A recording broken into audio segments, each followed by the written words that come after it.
இந்த பூமியிலே ஒரே ஒரு வாழ்க்கை, அந்த ஒரு வாழ்க்கை ஆண்டவருடைய சித்தம் செய்வதற்காக அர்ப்பணிக்கப்பட வேண்டும். இவங்கெல்லாம் வர்றதுனால பிசாசு அவங்களை கையில் வச்சுக்கிட்டு உண்மை உள்ளவர்களுக்கு விரோதமாக அவங்களை பேச வச்சு, சத்தியவான்களுக்கு எதிராக பேச வச்சு திருச்சபைகளை நாசம் பண்ணிக்கிட்டு இருக்கான் அந்த பிசாசின் ஆவி. அவங்க தான் தெய்வ பயமெல்லாம் பேசுவாங்க. இதெல்லாம் கவனிச்சு நம்ம ட்ராக்ல நம்ம ஓடி முடிக்கணும். அது கிராஸ் பண்ணிட்டே இருக்கணும். பரலோகம் போகணுமா, சித்தம் செய்யணும். சித்தத்தை அறிகிற அறிவை தேவன் தான் கொடுக்கணும். குரூப்பு இதையெல்லாம் காணும் கண்கள் உங்களுக்கு எனக்கும் கத்த தரணும். இல்லைன்னா நீ காலை வாரி விட்டுருவான், சாத்தான் செத்து நிறைய துப்பிடுவேன். ஊழியம் செஞ்சுட்டு நிறைய துப்பிடக்கூடாது. ஒரு பயம் போகக்கூடாது, ஒருத்தி போகக்கூடாது. சாத்தானுடைய தந்திரங்கள் நாம் அறியாதவைகள் அல்லவே. சாசி ஏமாத்திக்கிட்டே இருக்கான். 1ஆம் நூற்றாண்டுல இருந்து ஏமாத்துறான். இது 21ஆம் நூற்றாண்டு. நீ நானும் ஏமாந்து நிறைய துப்பிடக்கூடாது. அவன் சொல்லுவான், அதான் பைபிள் வச்சிருக்கல, அதான் சர்ச்சுக்கு போறீல, நீ பரலோகத்துக்கு வந்துருவேன்னு சொல்லி கொடுப்பான். சாஸ் சித்தம்னா என்னன்னு அறிய விட மாட்டான்.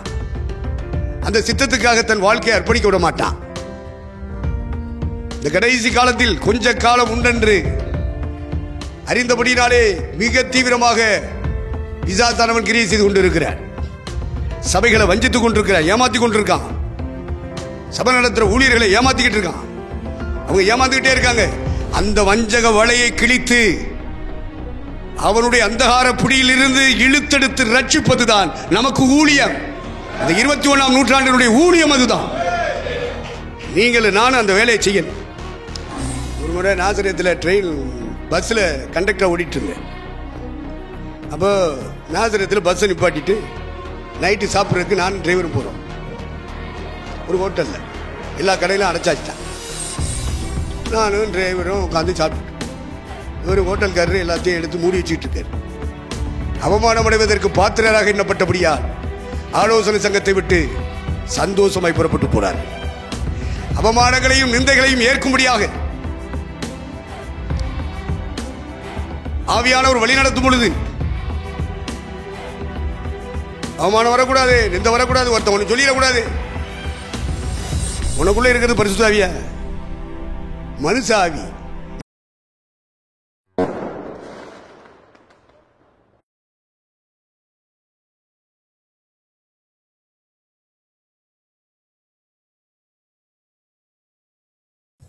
ஆண்டவருடைய பரிசுத்த நாமம் மகிமைப்படுவதாக. உங்களோடு கூட இணைந்து அவருடைய நாமத்தை மகிமைப்படுத்தவும், அவருடைய வசனங்களை கேட்கவும் சிந்திக்கவும் ஆண்டவர் தந்த நேரத்துக்காக கர்த்தரை நன்றியுடன் துதிக்கிறேன்.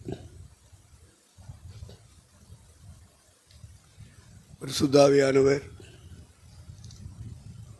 நம்மை கூட்டி சேர்த்து நம்மை பலப்படுத்தி வருகிறார்.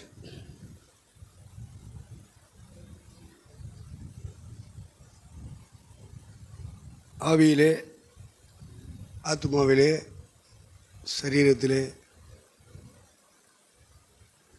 நாம் தேவனால் பலப்படுத்தப்படுகிற ஒரு கூட்டம்.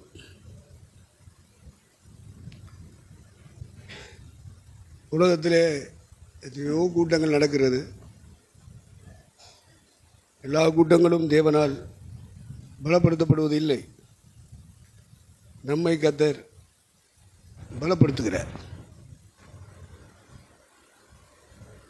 தேவனுக்கு மகிமை உண்டாகட்டும்.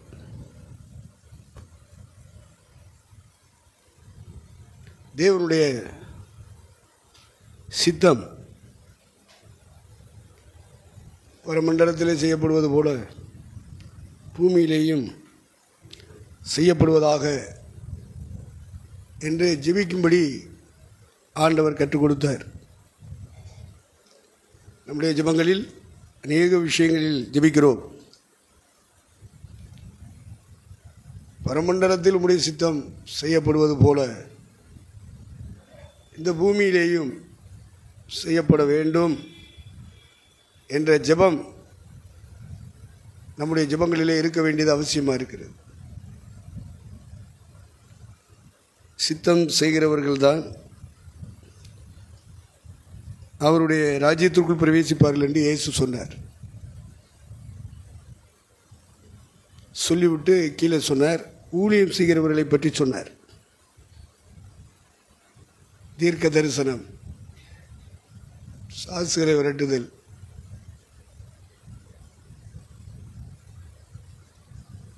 சுவிசேஷம் அறிவித்தல், மிராக்கிள் ஹீலிங், அற்புதங்கள் அடையாளங்களை செய்து இந்த ஊழியங்களை நிறைவேற்றுகிறவர்கள் சித்தத்தை விட்டுவிடுகிறார்கள். நம்ம எல்லாரும் தீர்க்கதரிசனம் சொல்லணும், நம்ம எல்லாரும் அற்புதங்களை செய்யணும், நம்ம எல்லாரும் சுவிசேஷம் அறிவிக்கணும். அது போதாது. அவருடைய சித்தம் என்ன என்பதை அறிந்து அவருடைய சித்தத்தின் பாதையிலே ஊழியங்களை நிறைவேற்ற வேண்டும். சித்தம் இல்லாமல் ஊழியம் செய்கிறவர்களை தேவன் கடைசி நாளில் நிராகரிக்கிறார். ஊழியங்களை இந்த பூமியிலே செய்ய அனுமதிக்கிறவர் கடைசி நாள் வரும் வரை பொறுமையாக இருந்துவிட்டு பின்பு அவர்களை நிராகரிக்கிறார். நான் உங்களை அறியேன் அப்படி என்று நிராகரிக்கிறார். நிராகரிக்கிற கூட்டம் ஊழியங்களை செய்கிற கூட்டம்.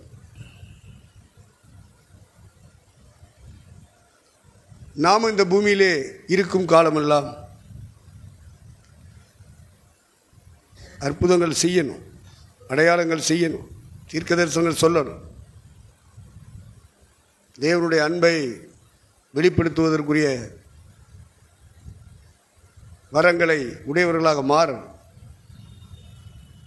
அவருடைய வல்லமை, அவருடைய அதிகாரம், அவருடைய கிருபை, அவருடைய அன்பு மக்களுக்கு போய் சேரணும். மக்களுக்கு போய் சேர வேண்டுமானால் நம்மிடத்தில் அது தரப்பட வேண்டும். நம்மிடத்தில் தேவன் தரவிட்டால் நாம் கொண்டு போய் மக்களுக்கு சேர்க்க முடியாது.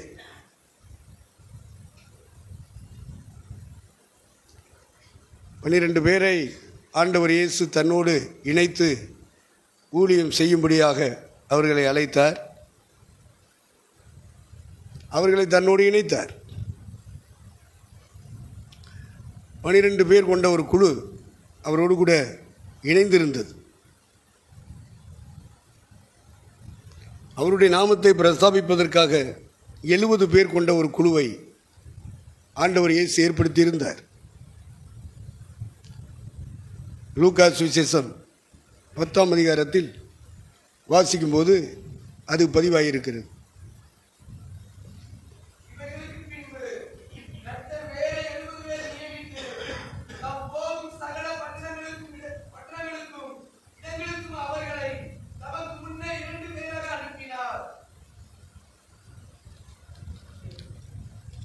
ரெண்டு பேராக ஆண்டவரை என்ன செய்தார்? அனுப்புகிறார். 70 பேர் கொண்ட ஒரு குழு இவர்களை சுவிசேஷ ஊழியத்திலே பயன்படுத்தினர். எல்லாம் நற்செய்தியாளர்கள். 70 பேர் கொண்ட ஒரு குழுவும் வைத்திருக்கிறார். அது அடுத்து 12 பேர் கொண்ட ஒரு குழுவும் தன்னோடு வைத்திருக்கிறார். அந்த மார்க்கு சுவிசேஷம் 3ஆம் அதிகாரத்திலே அந்த குழுவை பற்றி அது பதிவு செய்யப்பட்டிருக்கிறது. மார்க்கு சுவிசேஷம் 3ஆம் அதிகாரம் 13லிருந்து வாசி.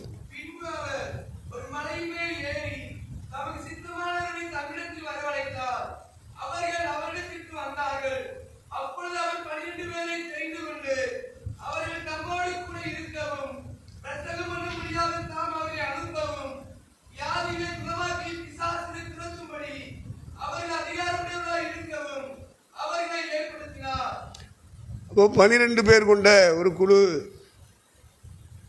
அவர் தேர்ந்தெடுத்து தன்னோடு இணைத்து கொண்டார். ஒரு 100 கணக்காக, ஒரு 1000 கணக்காக அவர் தன்னோடு இணைக்கவில்லை. இந்த 12 பேர் கொண்ட குழுவை தன்னோடு இணைத்து கொண்டார். 70 பேர் கொண்ட குழு, அது தன்னுடைய நாமத்தை பிரஸ்தாபிக்க முடியாத தெரிந்து கொண்ட குழு. 2 டீம் அவர் கையில் இருக்கு.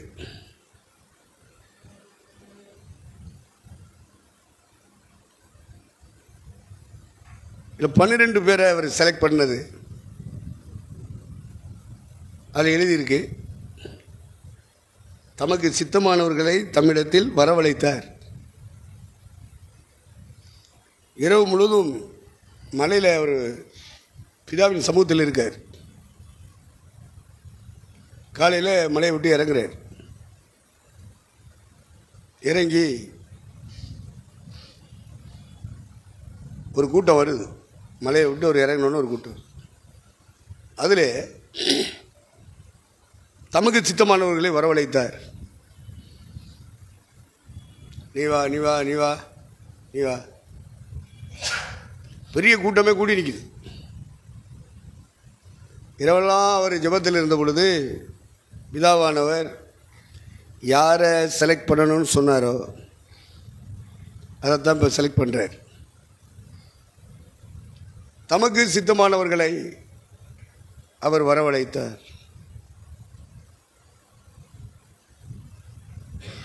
அவங்களில் 12 பேர். அழைக்கப்பட்டவர்கள் அநேகர், தெரிந்து கொள்ளப்பட்டவர்கள் சிலர். இப்போ ஒரு பெரிய கூட்டம் ஆண்டவரோட இசைந்து ஊழியம் செய்ய வந்திருக்கு. அதில் 12 பேரை மட்டும் செட் பண்ணுறார். இதெல்லாம் ஊழியர்கள் படிக்கணும். இல்லைன்னா சத்ருவானவன் காலை வாரி விட்டுருவான். அவன் எப்படி காலை வாரி விடுவான்னு உங்களுக்கு தெரியாது. எதுன்னு சொல்லிகிட்டே இருப்பீங்க. சாத்தான் எப்படி காலை வாரி விடுவான்னு உங்களுக்கு தெரியாது. அவனோட போராடி போராடி போராடி அதில் மீண்டு வந்தவர்கள் நாங்கள். அவனுடைய தந்திரங்கள் அறியாதவைகள் அல்லவே என்று பவுல் குறிப்பிடுகிறார். அவன் எப்படி ஏமாற்றுவான்? தந்திரம்னா ஏமாத்துறது. உலகத்தில் உள்ளவங்களை ஏமாத்துறது பெரிய வேலை இல்லை அவனுக்கு. சபைக்குள்ளே இருக்கிறவங்களை ஏமாற்றணும், சபையை நடத்துகிறவங்களை ஏமாற்றணும். அதுதான் அவனுடைய தந்திரம். அவன் எப்படி ஏமாற்றுவான் அப்படின்றத கிட்டத்தட்ட 45 வருடம்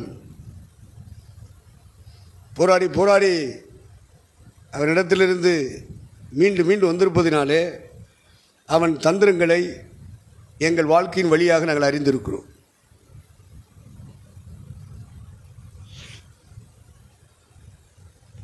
நாற்பத்தஞ்சு வருடம் அவரோட இயேசு கிறிஸ்துவோடு இணைந்து வாழ்கிறதுனால அவனுக்கு பிடிக்கலை. என்ன செய்யலாம்? இவன் ஊழியத்தை எப்படி முடக்கலாம்? இவனை எப்படி வழிவிலக செய்யலாம்? எதை காமிச்சா இவன் டைவர்ட் ஆவாங்க? அவனுக்கு எல்லாம் தெரியும். அவனை பற்றி உண்மை ஊழியர்களுக்கு மட்டும்தான் தெரியும்.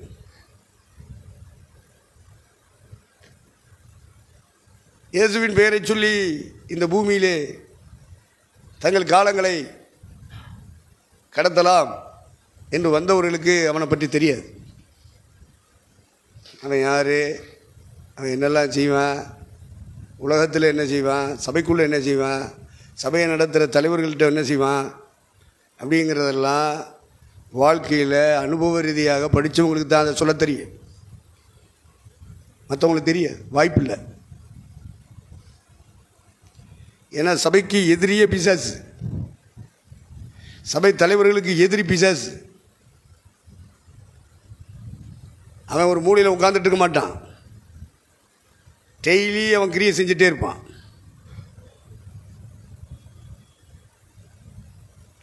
தினமும் அவன் கிரியை செஞ்சுட்டு இருப்பான். அவன் தூங்குவதும் இல்லை, உறங்குவதும் இல்லை. நம்ம தான் தூங்குவோம், உறங்குவோம். அவன் தூங்க மாட்டான். அந்த எதிரி என்னவெல்லாம் வேலை செய்கிறான் என்பது இறைவனுக்கும் தெரியும். இறைவனோடு இணைந்து வாழுகிறவர்களுக்கும் தெரியும். தெய்வ சித்தம் மட்டும் செய்யக்கூடாது. இப்போ 12 பேரை ஆண்டவர் இயேசு தெரிந்தெடுக்கிறார். அவங்களுக்கு பற்றி அதில் சொல்லியிருக்கு, அவர் 12 பேரை தெரிந்து கொண்டு அவர்கள் தம்மோடு கூட இருக்கவும் பிரசங்கம் பண்ணும்படியாக அவர்களை அனுப்பவும் வியாதிகளை குணமாக்கி பிசாசுகளை துரத்தவும். அப்போ 12 பேரை தேவன் தேர்ந்தெடுத்தார், 70 பேரை தேவன் தேர்ந்தெடுத்தார். அவங்களுக்கு என்ன ஊழியம்? அவங்களுக்கு சுவிசேஷம் அறிவிக்கணும், காஸ்பல். கிராம கிராமமாக போகணும், பரலோக ராஜ்யம் சைவமாக இருக்கிறதுன்னு சொல்லணும், மனம் திரும்புங்கள்னு சொல்லணும். இந்த வேலையை செய்யும்படியாக ஒரு 70 பேரை ஆண்டவர் ஒரு டீமாக, ஒரு குழுவாக ஏற்படுத்தி வச்சிருக்கு. ஆனால் இந்த 12 பேரை வித்தியாசமாக ஆண்டவர் செலக்ட் பண்ணுறார், வரவழைத்தார். வந்த கூட்டத்தில் 12 பேரை தேர்ந்தெடுத்தார். அழைப்பு ரொம்ப முக்கியம். எத்தனையோ பேர் மலையை சுற்றி நிற்கிறான் ஆண்டவருக்காக ஒளிஞ்சிறதுக்கு. சுற்றி இருக்கிற அத்தனை பேரில் அழைப்பு கொடுக்கிறார், வரவழைத்தார். அதில் 12 பேரை தெரிந்து கொண்டார். செலக்டட். காலிங் வேற, செலக்ட் பண்ணுறது வேற. அதுக்கப்புறம் அவர்களை ஆர்டைன் பண்ணுகிறார், ஏற்படுத்துகிறார். பரமண்டலங்களில் இருக்கிற பிதாவே, உம்முடைய சித்தம் அங்கே செய்யப்படுவது போல இந்த பூமியிலேயும் செய்யப்படுவதாக. இறைவனுடைய மனதிலே ஒரு சித்தம் இருக்கிறது, குமாரனை குறித்து ஒரு சித்தம் இருக்கிறது, அவரை பின்பற்றி வருகிறவர்களை குறித்து ஒரு சித்தம் இருக்கிறது. சுவிசேஷ ஊழியம் செய்ய வேண்டும், சித்தம் இருக்கிறது. இந்த 12 பேரை குறித்து ஒரு சித்தம் இருக்கிறது. ஏதனாரும் ஜூசி அறிவிக்கிறாரு, 70 பேரும் ஜூசி அறிவிக்கிறான், அந்த 12 பேரும் ஜூசி அறிவிக்கிறான். எல்லாம் ஒன்றாயிருமா? சாத்தான் எல்லாம் ஒன்றும்பா. அதுதான் பிசாசுடைய தந்திரம். நீங்கள் பகுத்தறிவு உள்ளவர்களாக இருந்து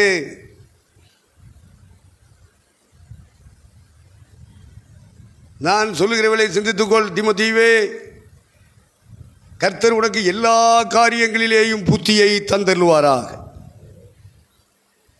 புரிந்து கொள்ளுதலின் ஆவி எல்லாருக்கும் கிடைக்காது.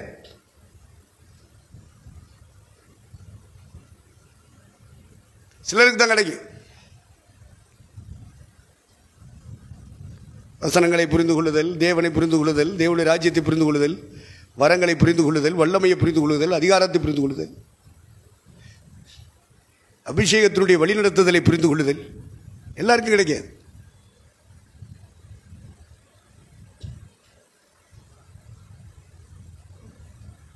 நாம் கூடி வரும் பொழுதெல்லாம் பரிசுத்த ஆவியானவர் நம்மேல் இருந்தால், நமக்குள் இருந்தால் அதை சொல்லி கொடுப்பாரு, உணர்த்தி கொடுப்பாரு.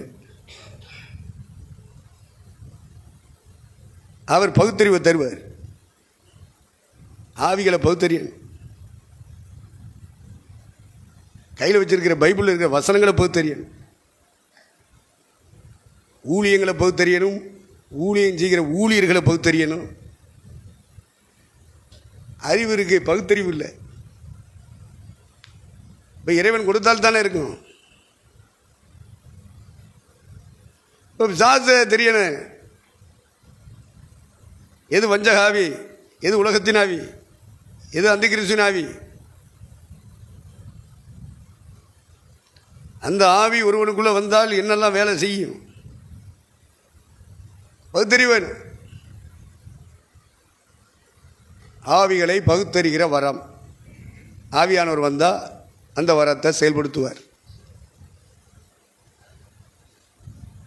ஒரு மணி நம்மள்கிட்ட எத்தனையோ பேர் பழகுறாங்க, எத்தனையோ பேரை பார்க்குறோம், எத்தனையோ பேரை சந்திக்கிறோம். சந்திக்கிறது நல்லது, பேசுறது நல்லது, பழகிறது நல்லது. ஆனால் அவங்களுக்குள்ள என்ன ஆவி இருக்கு அப்படின்னு கண்டுபிடிக்க தெரியும். இல்லைன்னா தேவனுடைய ராஜ்யம் போகிறது முடியாத காரியம். சாசு காலவாரி விட்டுருவான். பகுத்தறிவு இல்லாத திருச்சபைகள், பகுத்தறிவு இல்லாத திருச்சபை தலைவர்கள் என்ன முடியாத அளவுக்கு இருக்காங்க. ஒன்று சொல்லுவான் தலைவர்களை பற்றி, எண்ணிக்கை உள்ளவர்களுக்கு நான் விவரித்து காண்பித்தேன். தலைவர்களில் எண்ணப்படக்கூடியவர்கள் இருப்பாங்க, அவங்க இறைவனோடு இணைந்து வாழ்ந்துட்டு இருப்பாங்க.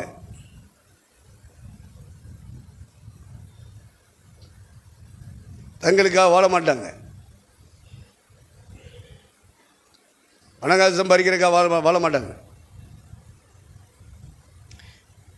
சொந்த பந்தத்துக்காக வாழ மாட்டாங்க,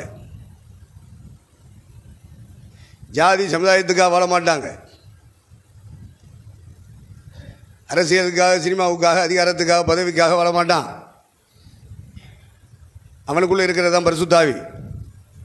சும்மா கையை தட்டிட்டு அந்நியவாசம் பேசிட்டு போகிறவனுக்குள்ள எல்லாம் பரிசுத்தாவி கிடையாது. யூதாசுக்கு உள்ளே இருந்த அசுத்தாவி மாதிரி இவங்களுக்குள்ளே இருக்கும். நீங்கள் ஆவிகளை பகுத்தறிகிற வரம் உடையவர்களாக மாற வேண்டும். இல்லைன்னா நீங்கள் பருவம் போகிறதே அரிது. வெள்ளச்சலை உடுத்திட்டோம், நகை போடலை, ஒயிட் அண்ட் ஒயிட்டில் தான் ஊழியம் செய்கிறோம், நாங்கள் கலர் உடுத்துறதில்ல, இதெல்லாம் பரவ போகிறதுக்கு தகுதி. சாது அப்படி சொல்லிக் கொடுப்பான். தகுதி அதுவல்ல.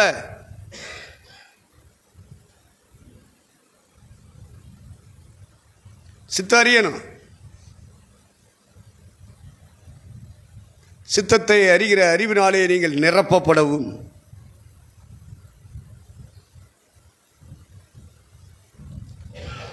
என்னென்னமோ நிரப்பு மாண்டவரே, நிரப்பு மாண்டவரே, நிரப்பு மாண்டவரே, நல்லது, நிரப்பட்டவரே. சித்தத்தை அறிகிற அறிவினாலே நிரப்பப்பட வேண்டும். அப்பதான் பரலோகத்துக்குள்ள போக முடியும். முதல்ல சித்தத்தை அறியணும். அப்ப சித்தத்தை அறிகிற அறிவு இந்த 12 பேருக்குள்ள வரணும்னு சொல்லிட்டு ஆண்டவர் இயேசு என்ன செய்கிறார்? தம்மோடு இருக்கணும்ன்றார். ஃபர்ஸ்ட் அழைப்பு இருக்கணும், தெரிந்து கொள்ளுதல் இருக்கணும், அடுத்து இயேசுவோடு இணைந்திருக்கணும். வரவழைத்தார், தெரிந்து கொண்டார், தம்மோடு இருக்கும்படியாக இணைத்துக் கொண்டார். அப்போ ஆண்டவராகிய இயேசு கிறிஸ்துவோடு இணைந்து வாழ்தல் என்ற ஒரு வாழ்க்கை இருக்கு. அந்த வாழ்க்கைக்கு அர்ப்பணிக்கப்பட்டவன் இந்த 12 பேர், மற்ற 70 பேர் அர்ப்பணிக்கல. இப்படியெல்லாம் ஊழியர்கள் இருப்பாங்க, நம்ம தான் பகுத்தறியணும். இந்த 12 பேரும் டெடிகேட் பீப்புள், அர்ப்பணிக்கப்பட்ட பாத்திரங்கள். எதுக்கு? ஊழியம் செய்யறதுக்கு இல்லை, ஃபர்ஸ்ட் அவருடைய சித்தத்தை அறிந்து செய்வதற்கு. சித்தம் என்ன ஆண்டவரே? சித்தம் என்ன? சித்தஞ்சரம் தான் அதை பற்றி கேட்டுக்கிட்டு இருப்பான். பவுல இப்போ ஆண்டவர் சந்திக்கிறார். சந்தித்த உடனே நீர் யாரு அப்படின்னு கேட்டான். நீ துன்பப்படுத்துகிற நசனாய் இயேசு நானே. சொன்ன உடனே அவன் சொன்னது, நான் என்ன செய்ய? சித்தத்தை பற்றி தானே ப்ரேயர் பண்ணுறேன், அதானே கேட்குறேன். வேற எனக்கு இடம் வேணும், கட்டடம் வேணும், எனக்கு வாகனம் வேணும், நான் பெரிய தலைமை போதார மாறணும், ஏதாவது கேட்டானா? அது தேவனுக்கு தெரியும். இவனை சந்திச்சா சித்தம் தான் செய்வான்னு அவருக்கு நம்பிக்கை இருக்கு. அவரை நம்பணும். நீ நம்புறத விட நீ அவரை நம்பு, நம்பாம போ. அவர் நம்பணும். அவருடைய நம்பிக்கைக்கு பாத்திரமா ஒரு கூட்டம் வரணும். அதான் 12 பேர். ஓ நம்பிக்கை பத்தி யார் கேட்டா? இப்ப அவர் உன்னை நம்புவாரா? அவருடைய நம்பிக்கைக்கு பாத்திரவான்களாக, அவருடைய அழைப்புக்கு பாத்திரவான்களாக, அவருடைய தெரிந்து கொள்ளுதலுக்கு பாத்திரவான்களாக இந்த பூமியிலே தங்கள் வாழ்க்கையை டெடிகேட் பண்றது யாரு? அர்ப்பணிக்கிறது யாரு? அவங்கள தான் அவருடைய கண்கள் தேடிக்கொண்டிருக்கு. அப்படிப்பட்ட ஆன்மா இருக்குதா? தேவ சித்தம்தான் நடக்கணும் ஆண்டவரே, என் சித்தம் நடக்கக்கூடாது, என் மனைவி சித்தம் நடக்கக்கூடாது, என்னுடைய புருஷன் சித்தம் நடக்கக்கூடாது, என் பிள்ளைகள் சித்தம் நடக்கக்கூடாது, என் உறவுக்காரங்க சித்தம் நடக்கக்கூடாது, என் ஜாதி சமுதாயத்தினுடைய சித்தம் நடக்கக்கூடாது. பரமண்டலங்களில் இருக்கிற உம்முடைய சித்தம் அங்கே செய்யப்படுவது போல இந்த பூமியிலே வாழ்கிற என்னுடைய வாழ்க்கையிலும் செய்யப்பட வேண்டும் என்று ஜெபிக்கும்படி சொல்லி கொடுத்தாரு. எத்தனை பேர் ஜெபம் பண்ணுறோம்? சித்தம் செய்கிறவங்க ஜெபம் பண்ணுவாங்க, கண்டிப்பாக ஜெபிப்பாங்க. இந்த பூமியிலே ஒரே ஒரு வாழ்க்கை, அந்த ஒரு வாழ்க்கை ஆண்டவருடைய சித்தம் செய்வதற்காக அர்ப்பணிக்கப்பட வேண்டும்.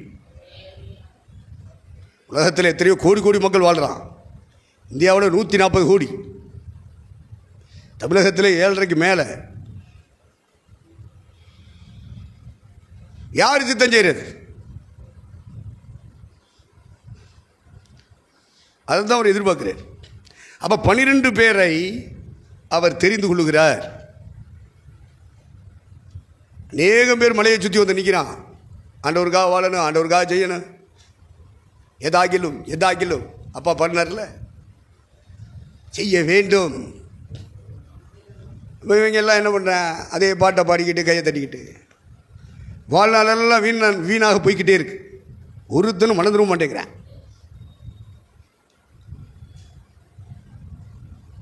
சித்தத்தை அறிகிற அறிவு நம்ம எல்லாருக்குள்ளேயும் நிரப்பப்பட வேண்டும்.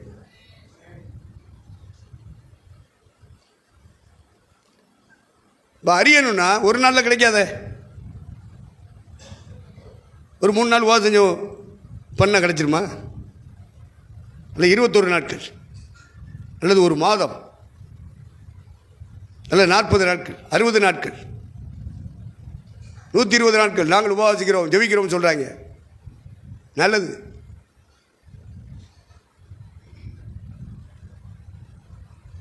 கிடைச்சிருச்சா?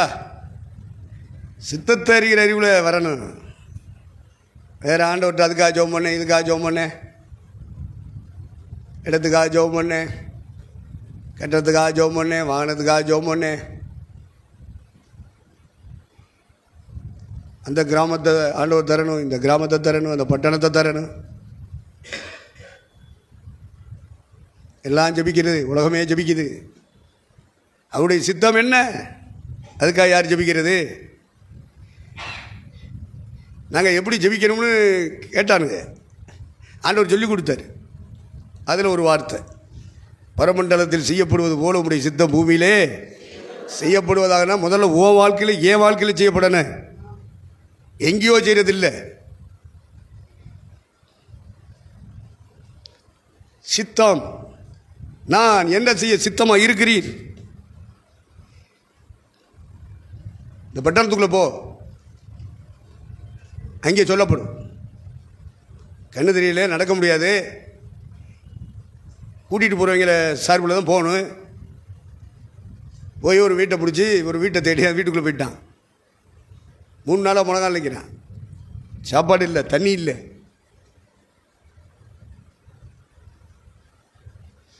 முழங்கால் அடிக்கிறான், கண்ணீர் ஓடு. இறைவன் ஒரு மனிதனை சந்தித்தால், ஒரு மனிதன் இறைவனுடைய பிரசனத்துக்குள்ளே நுழைந்து விட்டால் அவன் இருதயம் உருகி ஓடிக்கிட்டே இருக்கும், அவன் மனம் நொறுங்கிக்கிட்டே இருக்கும்.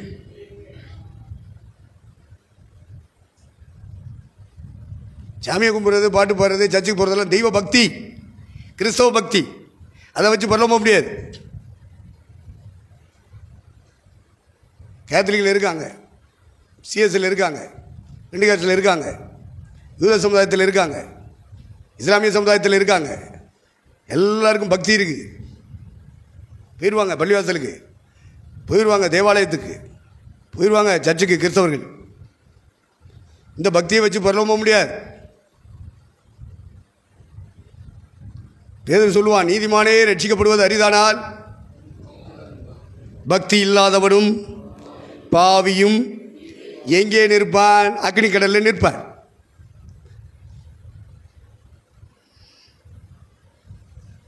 வாழ்றது ஒரே ஒரு வாழ்க்கை, நாசமா போயிடக்கூடாது, புத்தியா பிழைக்கணும். பேதமையை வழியை விட்டு விலகுங்கள், புத்தியின் வழியில் நடவுங்கள், அப்பொழுது பிழைப்பீர்கள். மூடத்தனமான நம்பிக்கையை உள்ள வச்சு வளர்த்துக்கிட்டு கூடாது. யூத சமுதாயம் மூடத்தனமான நம்பிக்கை வச்சிருக்கு, இஸ்லாமிய சமுதாயம் மூடத்தனமான நம்பிக்கை வச்சிருக்கு, இந்து சமுதாயம் மூடத்தனமான நம்பிக்கை வச்சிருக்கு. இதுபோல கிறிஸ்தவ சமுதாயம் மூடத்தனமான நம்பிக்கையிலே வளர்ந்துகிட்டு இருக்கு. இந்த பக்தியை வச்சு பரலோகம் போயிடலான்னு வாய்ப்பே இல்லை அப்படின்னு பைபிள் சொல்லுது, அப்படின்னு பரிசுத்த ஆவியானவர் சொல்றார். கொஞ்சம் கண்கள் திறக்கப்படணும். ஞான கண்கள், ஆவிக்குரிய கண்கள் திறக்கப்பட்டால் நலமாயிருக்கும். திறக்கப்பட்ட கண்கள் பிரகாசம் உள்ள பார்வை உள்ளதாய் மாறுமானால் நலமாயிருக்கும். கண் திறக்கப்படுகிற ஒரு ஊழியம் திருச்சபைக்குள்ளே, சபை நடத்தும் தலைவர்களுக்குள்ளே தேவனுடைய ஆவியானவர் நடப்பிப்பாரானால் நலமாயிருக்கும்.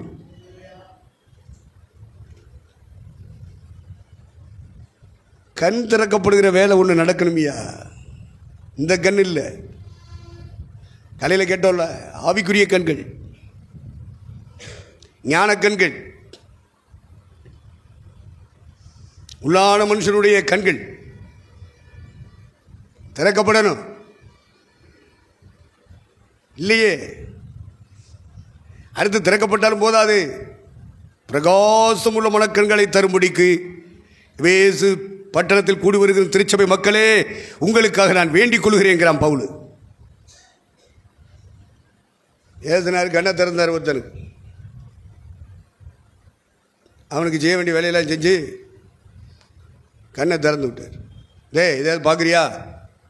பாரு, சுற்றி பாரு, நாலு திசையிலும் பாரு. என்ன பார்க்குற? என்ன உனக்கு தெரியுது? நடந்து போகிற மனுஷனை எல்லாம் மரங்களைப் போல பார்க்கிறேன்னா, இது ஆபத்தான பார்வையில் ஏசுனார் தான் கண்ணை திறந்தாரு. மறுபடியும் கூப்பிட்டு வைங்க, வா, இந்த பார்வை சரியில்லாத பார்வை. மறுபடியும் அவனுக்கு ஜெபம் பண்ணார். திறந்த பிறகு உள்ளதை உள்ளபடி பார்த்தான். இப்போ ஆவிக்குரிய ஊழியர்களில், ஆவிக்குரிய மண்டலத்தில் இப்படிப்பட்ட குருட்டு பயல்கள் இருக்கான். பாதி கண்ணு தெரிஞ்சு பாதி தெரியாத குருடர்கள். ஏசு என் கண்களை திறந்தாருன்னு சொல்கிறேன், சரியா திறந்தாரா? ஒருத்தருக்கு சரியா திறக்கலையே, பார்வையே வித்தியாசமான பார்வையில். வாடான்னு சொல்லி மறுபடியும் அவனுக்கு ஜெபம் பண்ணி மறுபடியும் கண்ணை திறந்து இப்போ பாடுறா அப்படின்னாரு. எல்லாவற்றையும் தெளிவாய் பார்த்தார். ஆவிக்குரிய ஊழியத்துக்கு வந்தால் போதாது, பார்வை தெளிவாக இருக்க வேண்டும். அது பகுத்தறிவின் பார்வையாக இருக்க வேண்டும். எல்லாம் தெரிஞ்ச மாதிரி பேசிட்டு கூடாது, நாசமா போயிடுவேன். படிக்க வேண்டிய காலங்களில் படிக்கணும். ஒருத்தன் வந்தான் ஊழியத்துக்கு, செல்வகுமார்கிட்ட வந்தான். நான் அன்னைக்கு அங்கே தங்கியிருக்கேன்.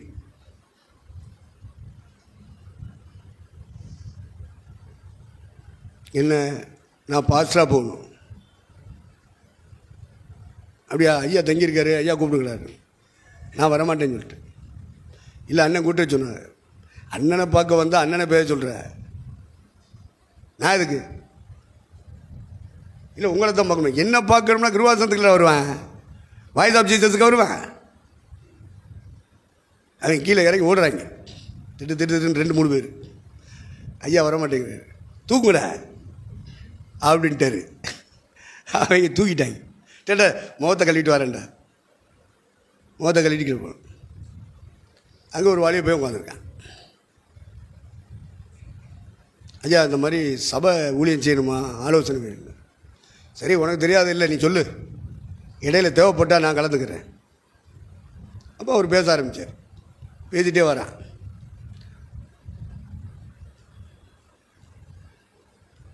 ஊழியம் செய்யணும், சபை நடத்தணும், கிராமங்களை சந்திக்கணும், பட்டணங்களை சந்திக்கணும். சொல்லிட்டே வரேன். இவரும் கேட்டே வர்றார். சரி, உங்கள் அப்பா அம்மா என்ன செய்கிறாங்க? அப்பா ஏஜியில் ஊழியக்காரராக இருக்கார். ஏன் உங்கள் அப்பாவோட சேர்ந்து ஊழிச்சிங்க? அது மறுபடியும் பைபிள் காலேஜ் படிக்க சொல்கிறாங்க. நான் பைபிள் காலேஜ் படித்தேன்னா மக்கள்லாம் அழிகிறாங்க, கிராமமெல்லாம் அழியுது.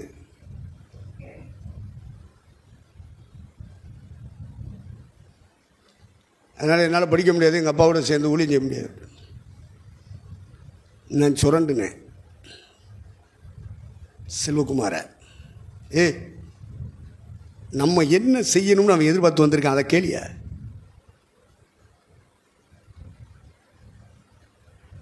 பிரதர், நாங்கள் என்ன செய்யணும்? இப்போ இங்கே எதுக்காக வந்தீங்க சொல்லு.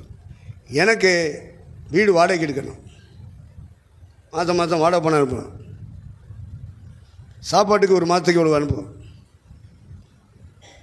பெட்ரோல் போட ஊழியருக்கு இவ்வளோ தேவைப்படுது.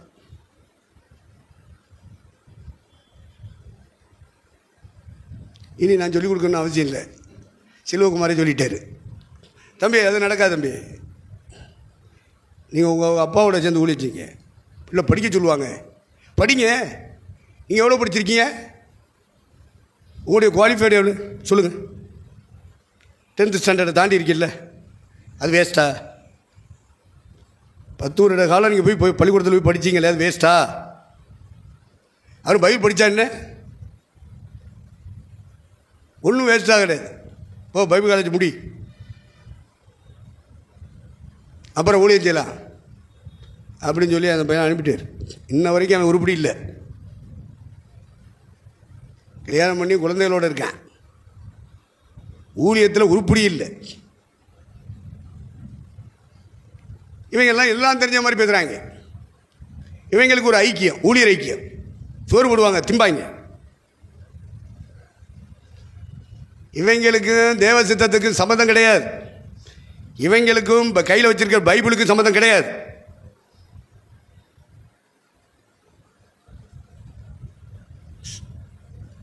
அழைப்பு தமிழத்தில் வரவழைத்தார்.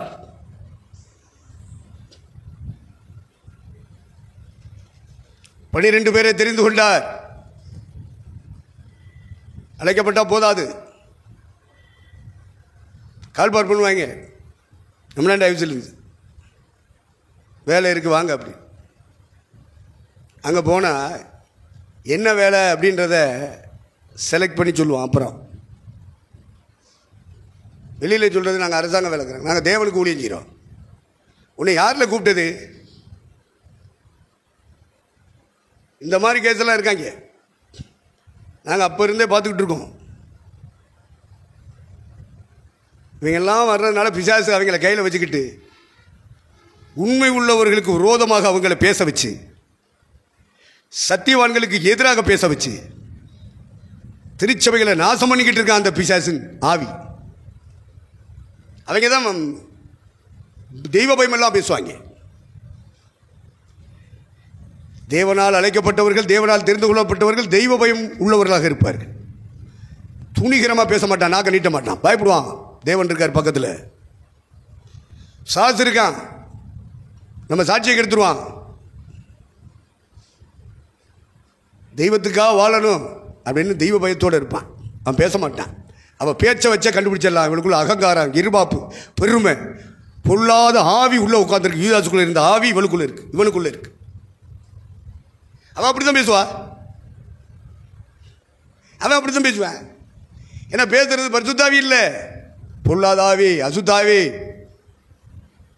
அதை வச்சே நீங்கள் கண்டுபிடிச்சிக்கிறணும். ஆவிகளை பகுத்தறிகிற வரம் உங்களுக்குள்ள கிரியை செய்யணும். ஆவிக்குரிய கண்களை கத்தர் உங்களுக்கு திறக்கணும்.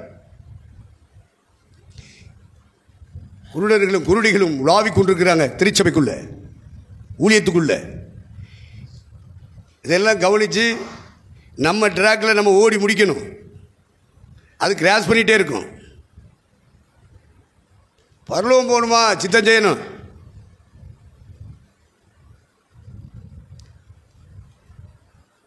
அப்போ சித்தத்தை அறிகிற அறிவை தேவன் தான் கொடுக்கணும்.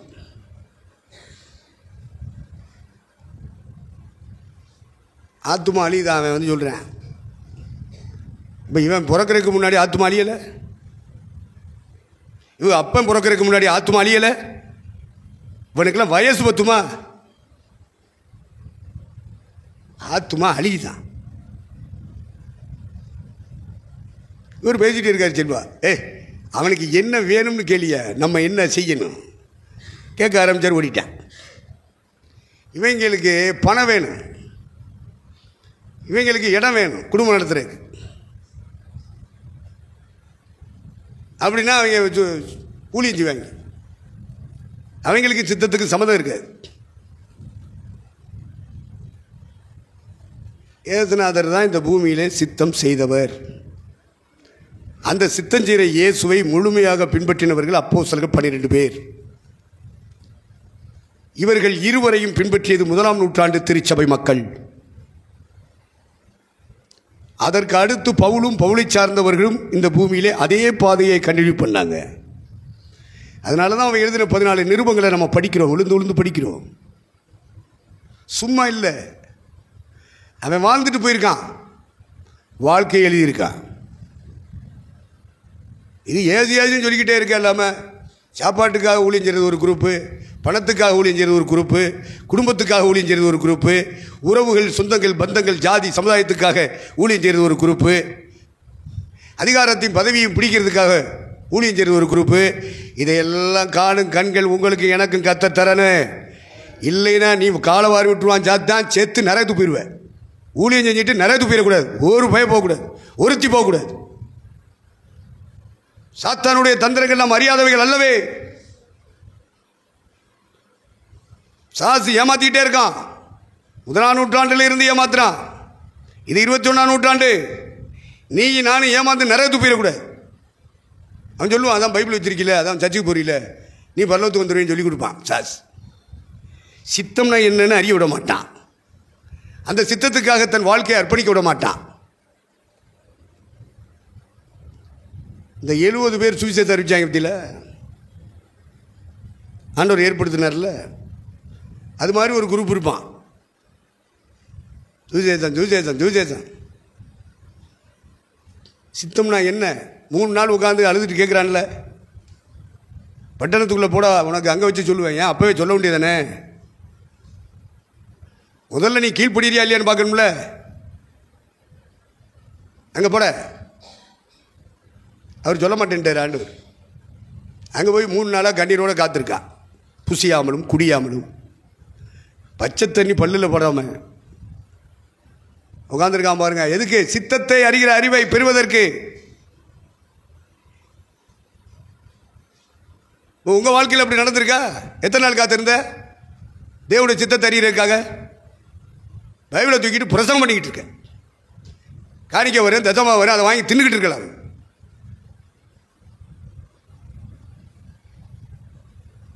எவனும் கொடுக்கலைன்னா வீடு வீடாக போகிறது, பிச்சை எடுக்கிறது.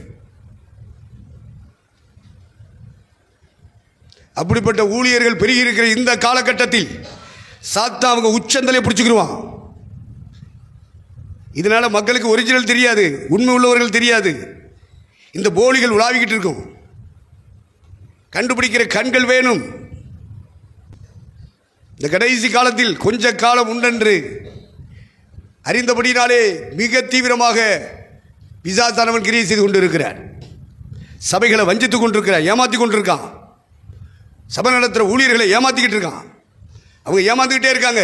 அந்த வஞ்சக வலையை கிழித்து அவனுடைய அந்தகார புடியிலிருந்து இழுத்தெடுத்து ரட்சிப்பது தான் நமக்கு ஊழியம். இந்த 21ஆம் நூற்றாண்டினுடைய ஊழியம் அதுதான்.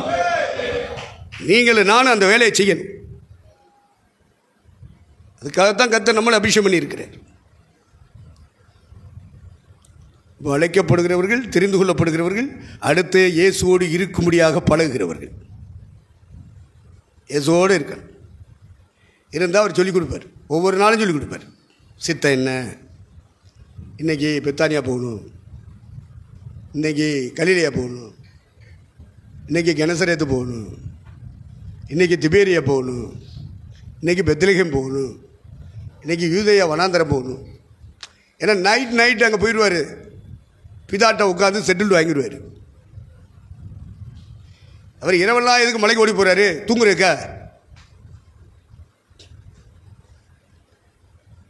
நாளைக்கு என்ன ப்ரோக்ராம், நாளைக்கு என்ன செய்யணும், எங்கே டிராவல் பண்ணணும், எத்தனை பேரை சுகமாக்கணும், எத்தனை பேருக்கு அசுத்தாவியை துரத்தணும்,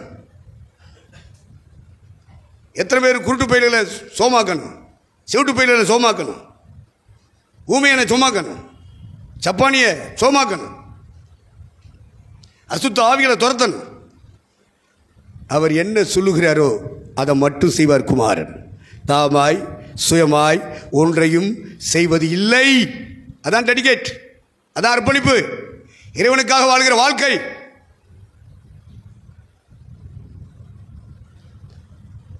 நைட்டெல்லாம் உட்காந்து இந்த பணிக்குள்ள உட்காந்து பிதாவுடைய இடத்துல சமூகத்தில் உட்காந்து, அப்போ நாளைக்கு நான் என்ன செய்யணும், நெக்ஸ்ட் மூமெண்ட், நெக்ஸ்ட் ப்ரோக்ராம் என்னன்னு கேட்கணும். அதுதான் ராத்திரி ஓடி போயிடுவார். இப்போ ராத்திரி நம்மளாம் தூங்கலை செய்கிறோம் சாப்பிட்டுட்டு.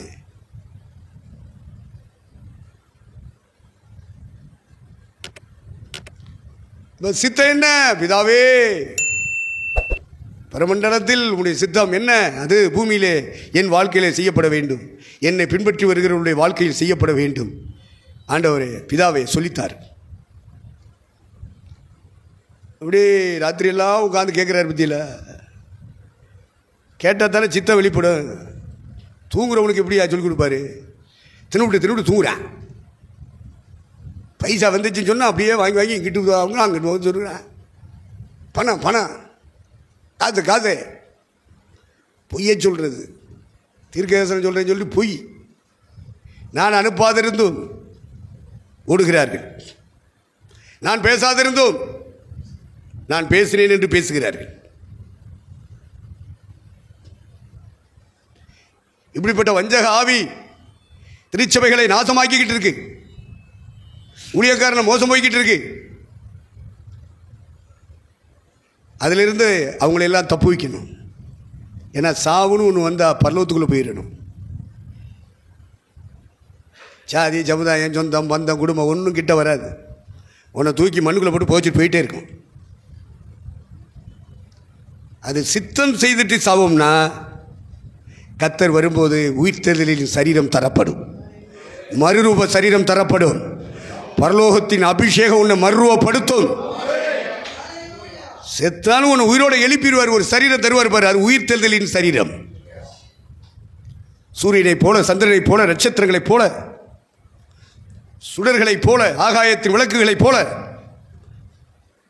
அந்த சரீரங்கள் தரப்படும் என்று பவுல் எழுதி உணர்த்துகிறார். அதான் நம்முடைய இலக்கு. ஒரே ஒரு வாழ்க்கை, அதை அடையும்படியாக ஆசையாய் தொடர்கிறேன் என்று பவுல் எழுதுகிறார். ஒன்று செய்கிறேன், பின்னானவைகளை மறந்து முன்னானவைகள், எனக்கு முன்னே என்ன செய்ய வேண்டும் என்று கர்த்தர் சொல்றாரோ அவைகளை நாடி இலக்கை நோக்கி ஆசையாய் தொடர்கிறேன். அந்த ஒன்னையாவது செய்யணுமா இல்லையா? ஒன்று செய்கிறேன் தான் பவுல். அந்த ஒன்னையாவது அவன் உருப்படியாக செஞ்சு போயிட்டான். நீங்கள் நானும் உருப்படியாக செய்ய வேண்டிய வேலை இருக்க. ஒன்று செய்கிறேன், பின்னானவைகளை மறக்கிறேன். இதுவரைக்கும் கடந்து வந்த அநேக பஞ்சாயத்து, அநேக பிரச்சனை, அதெல்லாம் நான் மறக்கிறேயா. இன்று முதல் எனக்கு முன்னே கர்த்தர் எந்த பாதையை நியமிச்சிருக்காரோ அந்த பாதையில் நான் ஆசையாய் தொடருவேன், அந்த இலக்கை நோக்கி தொடருவேன். அந்த ஒன்று செய்கிறேன்னு சொல்லி ஒரு முடிவு எடுத்துக்கோன்னு நமத்தில அது மாதிரி நாம் ஒரு முடிவு எடுக்கணுமா வேண்டாமா? பழையவைகளை பின்னாடி தள்ளிடணும். முன்னாடி என்ன செய்யணும்னு ஆண்டவர் சித்தம் வச்சிருக்காரு, அதைத்தான் கண்டுபிடிக்கணும், அதைத்தான் செய்யணும். சித்தம் செய்கிறவனே என்றென்றைக்கும் நித்திய காலமாக இறைவனோடு இறைவனாக சங்கமமாக கலந்துருவான். சித்தம் செய்யணும்ல.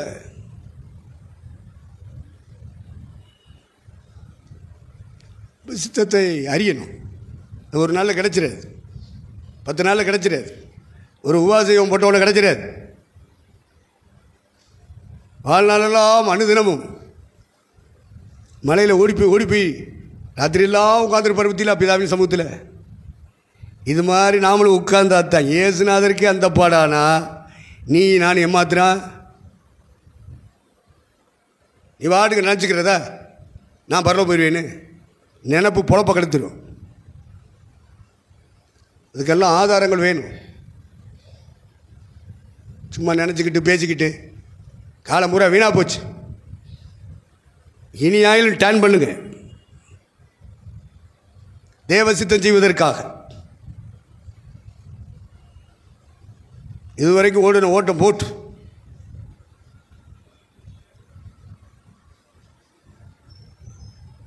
பரிசுத்த ஆவியானவர் நம்மை ஆண்டு நடத்தட்டும்.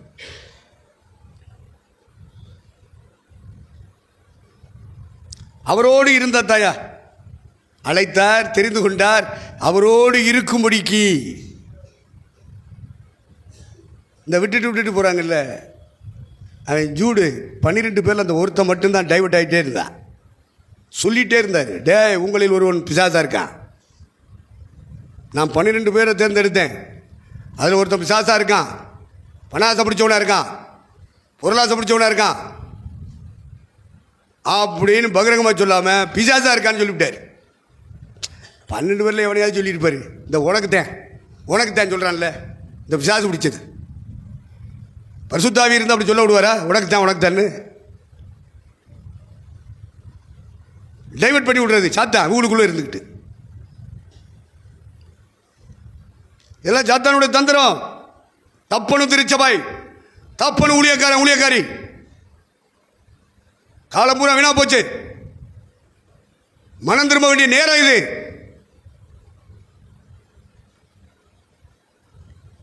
அர்ப்பணித்து எப்படியாவது அவன் கைக்குள்ளே இருந்து வெளியே வந்து எப்படியாவது தேவ சித்தம் செஞ்சு நாம் தேவனோடு சங்கமமாகணும்.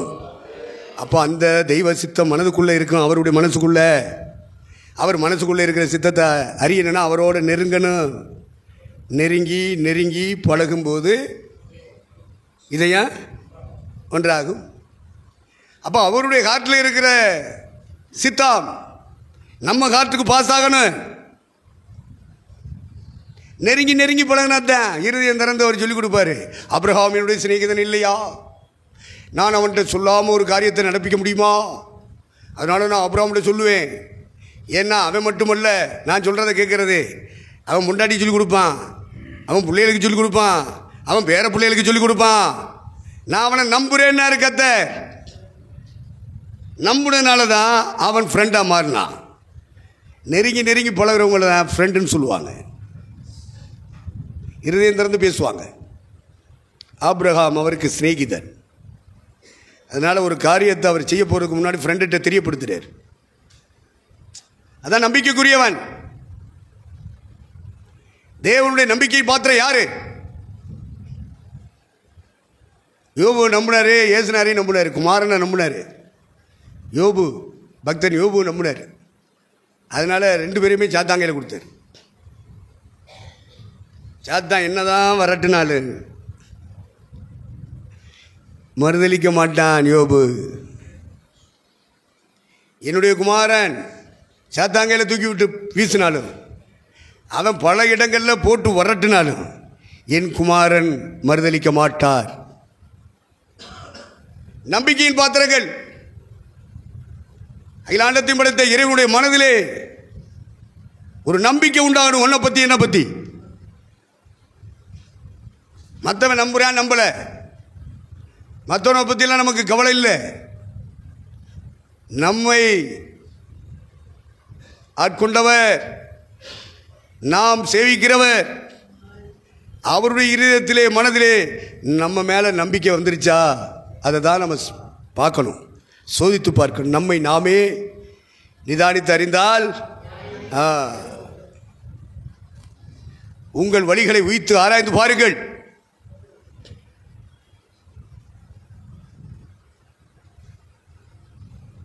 சித்தம் செய்யணும்னா ஆண்டவர் சமூகத்தில் அனுதினமும் வெயிட் பண்ணும். நித்தமும் என் வாசல் அருகே காத்திருந்து செவி கொடுக்கிறவன் பாக்கியவான். தேவ சமூகத்திலே தினமும் உட்காரு. வாரத்துக்கு ஒரு தடவை, மாதத்துக்கு ஒரு தடவை, எப்பயாயிலும் ஒரு தடவை. இதெல்லாம் கரை சேராது. பொழப்பு நடக்கும். பைபிளை தூக்கிட்டு பரலோகத்தை கருப்பாச்சோப்பாரோட பார்க்க முடியாது. சித்தம் செய்கிறவன் தான் போக முடியும். பரலோகத்தை பற்றி பிரசவம் பண்ணுறவன், பரலோகத்தை பற்றி பாட்டு பாடுறவன்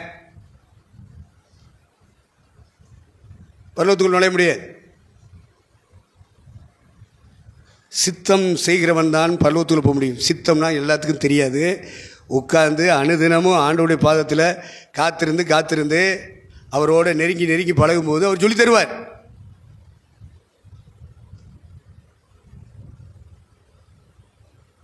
எல்லாத்தையும் பூர்ணமாக வெளிப்படுத்த மாட்டார். பங்காகவும் வகையாகவும் தீர்க்கதரிசிகளுக்கு திருவுளம் பற்றின தேவன் கடைசி காலங்களில் தம்முடைய குமாரன் மூலமாய் திருவுளம் பற்றினார். குமாரன் அவருடைய ஆவியினாலே நம்மை அபிஷேகம் பண்ணுகிறார். அந்த ஆவியானவர் தேவனுடைய ஆழங்களை அறிந்திருக்கிறார். அவர் ஆயத்தம் பண்ணினவைகளை கண் காணவில்லை, காது கேட்கவில்லை, இதயத்தில் உணரவும் முடியவில்லை.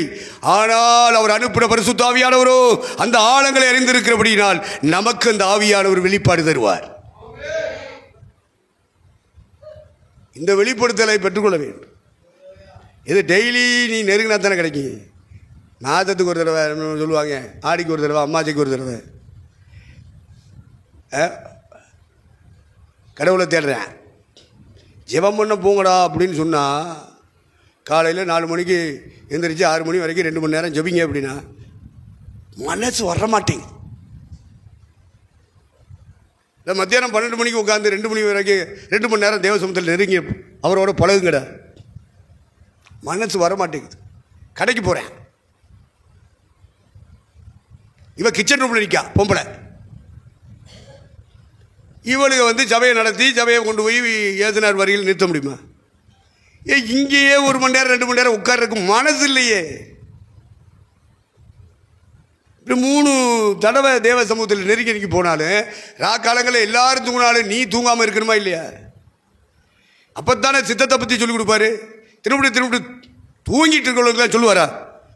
வேலை இல்லை அவருக்கு, தேட மாட்டேங்கிறாங்க, மனசு வர மாட்டேங்குது. என்னதான் கோவப்பட்டாலும் அவங்களுக்கு மனசு வர மாட்டேங்குது. பர்ச்சேஸ் பண்ண போகிறான், கடத்தருவில் நிற்கிறான், ஜெபிக்க வேண்டிய நேரத்தில் கிச்சன் ரூமில் நிற்கிறா பொம்பளை புறான், துணி துவச்சிக்கிட்டு இருக்கா, கூட்டிக்கிட்டு இருக்கா, பெருகிக்கிட்டு இருக்கா, நகை கழட்டி இருக்காரு, வெள்ளைச்சலை உடுத்திருக்காரு, தேவசமத்தில் இருக்காரு என்ன இல்லையே, திங்கிறாளு தூங்குறாரு.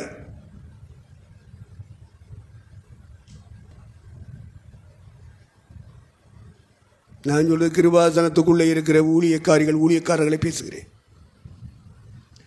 அதுவும் திருமணமாகாமல் இருக்கிறார்கள் பத்தியில அவங்கள தான் இவ்வளவு உறக்க பேசுறது. நீங்கள் யாரும் வருத்தப்பட்டுக்கிறாரு ஐயா, புதுசாக வந்தவங்க நீங்கள் உங்கள் ட்ராக்கில் நீங்கள் போயிட்டே இருக்க, அது உங்களுக்கு நியமிக்கப்பட்ட பாதை, அப்படி தான் போவியே சாகிற வரைக்கும், அது உங்களுக்கு உள்ளது, நீ போயிட்டே இரு. நான் சொல்கிறது இங்கே இருக்கிறவங்க கிருபாசனம்னு போர்டு போட்டுக்கிட்டு நகையை கழட்டிட்டு ஒயிட் அண்ட் ஒயிட் ஊட்டி உடுத்திட்டு இருக்காங்கல்ல, அவங்களுக்கு பேசிக்கிட்டு இருக்கேன். அதுலேயும் திருமணமாகாதவங்க நாங்கள் அப்படின்னு சொல்கிறாங்கல்ல, அவங்களுக்கு பேசிக்கிட்டு இருக்கேன். இவங்களுக்கு ஜெபம் பண்ண சொன்னாலே வலிக்குது. 2 மணி நேரம் கடவுளோட நெருங்கடா. மத்தியானம் 2 மணி நேரம் ஒதுக்கு, அதிகாலையில் 2 மணி நேரம் ஒதுக்கு, இரவில் 2 மணி நேரம் ஒதுக்கு. அதுக்கு மேலே நீ தனியாக எல்லாரும் தூங்கின பிறகு எத்தனை மணி நேரம் ஒதுக்குற? அப்படி ஒதுக்குனா இறைவன் தன் மனதில் இருக்கிற சித்தத்தை சொல்லிக் கொடுப்பார். இது ஒன்றும் இல்லாமல் நீ பாட்டுக்க பிரச்சனை பண்ணிக்கிட்டு ஜெபக்கூட்டம் நடத்திக்கிட்டு பாட்டு பாடிக்கிட்டு மியூசிக் போட்டுக்கிட்டு உனக்கு பொழப்பு நடக்கும். சரி, நம்ம பேரை சொல்கிறான், இந்த உலகத்திலேயாவது நல்லா இருந்து போகிறேன் அப்படின்ட்டு உனக்கு காணிக்கை கிடைக்கிறதுக்கு கத்தர் வாசல் திருப்ப நீ சொல்லுவ, கத்தர் எங்களை நடத்துகிறார், கத்தர் எங்களை பூசிக்கிறார். ஏன்னா 45 வருஷம் வந்திருக்கலே, 45 வருஷம் ஒரு நாள் நான் சொன்னதில்லை கத்தர் போசிக்கிறார், உடுத்து வைக்கிறார், நடத்துகிறார் சொல்லவே மாட்டேன். அவர் தருவார், நான் உடுத்திட்டு போயிட்டே இருப்பேன். அவர் தருவார், நான் சாப்பிட்டுக்கிட்டு போயிட்டே இருப்பேன். இதெல்லாம் நான் இப்படி சோறு தர்றாரு, துணி தர்றாரு அப்படின்னு சொல்கிறதுனால ஏசுனாருக்கு என்ன மகிமை வரும்? அவருக்கு மகிமையான வாழ்க்கையை வெளிப்படுத்தணும். அதுதான் அவருக்கு மகிமை, அவருக்கு சந்தோஷம். துணி தர்றாரு, சோறு தர்றாரு. பிச்சைக்கார பயிலுக அப்படிதான் சொல்லுவாங்க. ஒரு முறை நாசரேத்தில் ட்ரெயின் பஸ்ஸில் கண்டக்டராக ஓடிட்டு இருந்தேன். அப்போ நாசரேத்தில் பஸ்ஸை நிப்பாட்டிட்டு நைட்டு சாப்பிட்றதுக்கு நானும் டிரைவரும் போகிறோம். ஒரு ஹோட்டலில் எல்லா கடையிலும் அடைச்சாச்சிட்டான். நானும் டிரைவரும் உட்காந்து சாப்பிட்டுட்டு, ஒரு ஹோட்டல்காரர் எல்லாத்தையும் எடுத்து மூடி வச்சுக்கிட்டு இருக்கார். நைட்டு 10-11 மணி இருக்கும். எல்லா கடை, அந்த நாசரேத்தில் எல்லா கடையும் அடைச்சிட்டாங்க. பஸ் ஸ்டாண்டு பக்கத்தில் ஒருத்தன் வந்து, அம்மா ஏதாவது கொடுங்க. நைட்டு 10-11 இருக்கும். அப்போ நாங்கள் 2 பேரும் சாப்பிட்டுக்கிட்டு சிரிச்சுக்கிட்டு இருக்கோம். எல்லாம் முடிஞ்சு போச்சப்பா, எல்லாம் இந்த பாரு எல்லாத்தையும் கழுவி கவுத்திக்கிட்டு இருக்கேன், போ அப்படிங்கிறேன் ஹோட்டல் முதலாளி.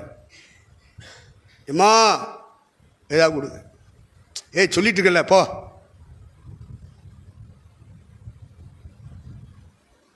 போக மாட்டேன். அப்போ வீட்டுக்குள்ளே பொம்பளை பானை சட்டியெல்லாம் கழுவி அவ கவுத்திட்டு இருக்கான். இவன் தொந்தரவு தாளாமல் அப்படின்னா உன் மனைவி பேரை சொல்லி ஏதாவது இருந்தால் கொண்டா கொடு அப்படி. அந்த பொம்பளை ஒரு தட்டில் சாப்பாடு வச்சு எல்லாத்தையும் இது பண்ணி கொண்டாந்து அவன்கிட்ட கொடுக்குது. கொடுத்த உடனே அவன் சொல்கிறான், அவன் பிளேட்டை காமிச்சு சொல்கிறான், இது ஏன் தட்டுக்கு வர வேண்டிய சாப்பாடு, ஓ வீட்டுக்குள்ளே இருந்தால் எப்படி நாங்கள் 2 பேரும் சாப்பிட்ட சாப்பாட்டை நிப்பாட்டிட்டு என்னங்கடா இது அப்படின்னு சொல்லி யோசிச்சு பேசிக்கிட்டு இருக்கோம். எனக்கு வர வேண்டிய சாப்பாடுப்பா, இறைவன் எனக்கு தர வேண்டிய சாப்பாட்டை உன் வீட்டில் கொடுத்து வச்சிருக்காரு, கொடு. கேட்டால் தரமாட்டேன் சொன்னா இப்போ எப்படி வந்துச்சு சொல்லு.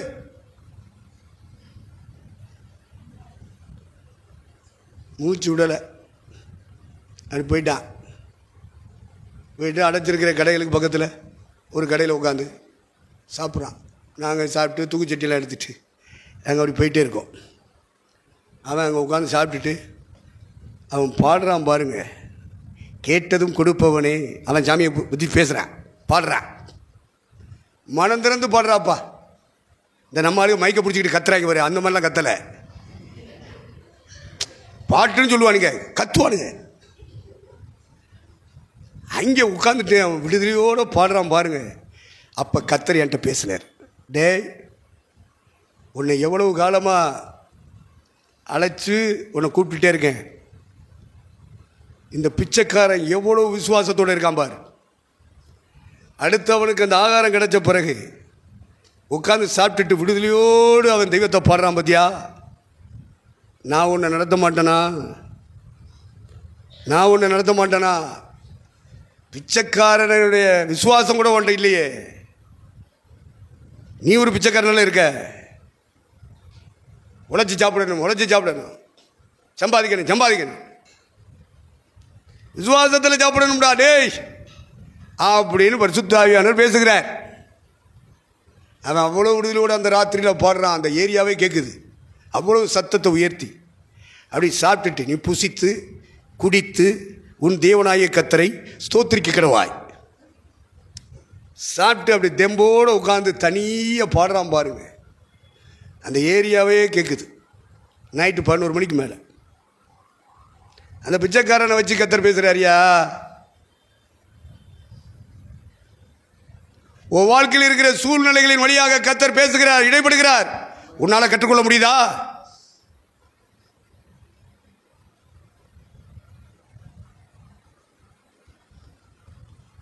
கர்த்தர் ஒரு துரும்ப வச்சு கூட பேசுவார், ஒரு ஈயை வச்சு பேசுவார், ஒரு கொசுவை வச்சு பேசுவார்.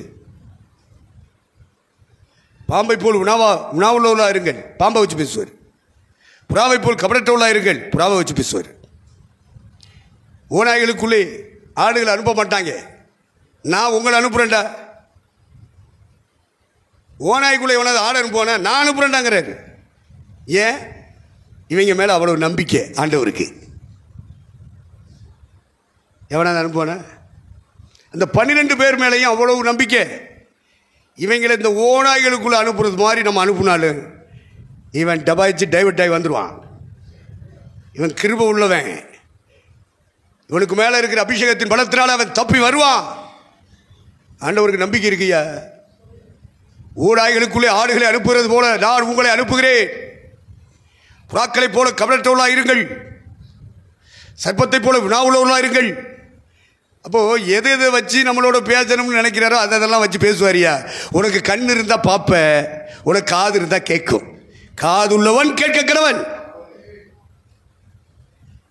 இந்த உலகத்தில் நீ சாகிற வரைக்கும் உன் கூட கர்த்தர் இடைப்பட்டு கொண்டே இருப்பார். நீ சந்திக்கிற ஒவ்வொரு சூழ்நிலையும் உனக்கு பாடம், படிப்பு. கர்த்தர் அது மூலமா உன்னோட பேசிட்டு இருப்பாரு, நீ கண்டுக்கிறதே இல்லை.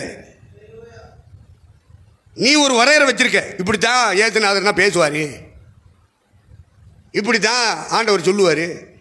உன் நினைவுகள் என் நினைவுகள் அல்ல. இந்த பூமியிலிருந்து வானம் எவ்வளவு உயர்ந்திருக்கிறதோ அதுபோல உன்னுடைய தாட்ஸ், உன்னுடைய நினைவுகள், உன் எண்ணங்கள். என்னுடைய எண்ணங்களை ஒப்பிட்டு பார்க்கும்போது பூமிக்கு வானம் எவ்வளோ உயர்ந்திருக்கோ அதுபோல் ஏன் நினைவும் ஏன் எண்ணமும் ஏன் சிந்தையும் உயர்ந்திருக்கப்பா. நீ நினைக்கிற மாதிரிலாம் நான் உன்னை நடத்த முடியாது. என் சித்தத்தை அறியணும். என் சித்தத்தை அறிஞ்சினா நான் சொல்லிக் கொடுப்பேன் அப்படின்னு ஆண்டவர் என்ன செஞ்சார்? 12 பேரை தேர்ந்தெடுத்து தம்மோடு கூட இணைத்து கொண்டார். அடுத்து அப்போ சித்தத்தை அறிகிற அறிவுனால நிரப்புறார். அவரோடு கூட இருந்தால் போதாது, அடுத்து என்னது? தாம் அனுப்பும் இடத்தில் போய் என்ன செய்யணுமா? பிரசங்கம் பண்ண. என்ன பிரசங்கம் பண்ணுறது? இவர் அனுப்புகிற இடத்துல போய் பிரசங்கம் பண்ணணும். என்ன பிரசங்க? என்ன தேவை பேசுகிறதா? இந்த யூடியூப்பில் இப்போ சொல்லிட்டு இருக்காங்கல்ல, யூடியூப் வச்சு உங்களுக்கு இருக்கா? யூடியூப் பார்க்குறவங்களுக்கு தெரியும்.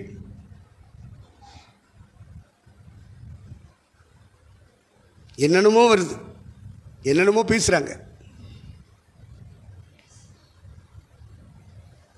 இவங்கள ஆண்டவர் அனுப்பவும் இல்லை, இவங்க ஆண்டவரோடு இருக்கவும் இல்லை, அனுப்பாதிருந்து பேசுகிறார்கள்.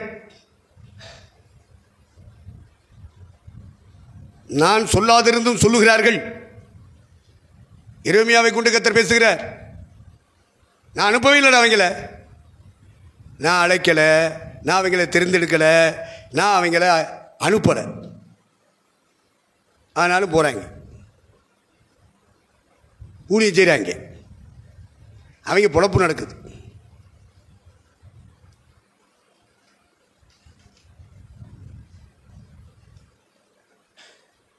அனுப்பாதிருந்தும் இவனே போகிறான். இந்த 2 பேர் ஓடுவாங்கல்ல, தாவீது ராஜாவுக்கு செய்தி கொடுக்கறதுக்காக 2 பேர் ஓடுவான். ஒருத்தன் அகிமாசு, இன்னொருத்தன் பேர் கூசி. கூசிகிட்ட செய்தி இருக்கும். என்ன செய்தி? ராஜா என்ன செய்தி எதிர்பார்க்கிறானோ அந்த செய்தி கூசிட்ட அனுப்புவான் யோவாப்.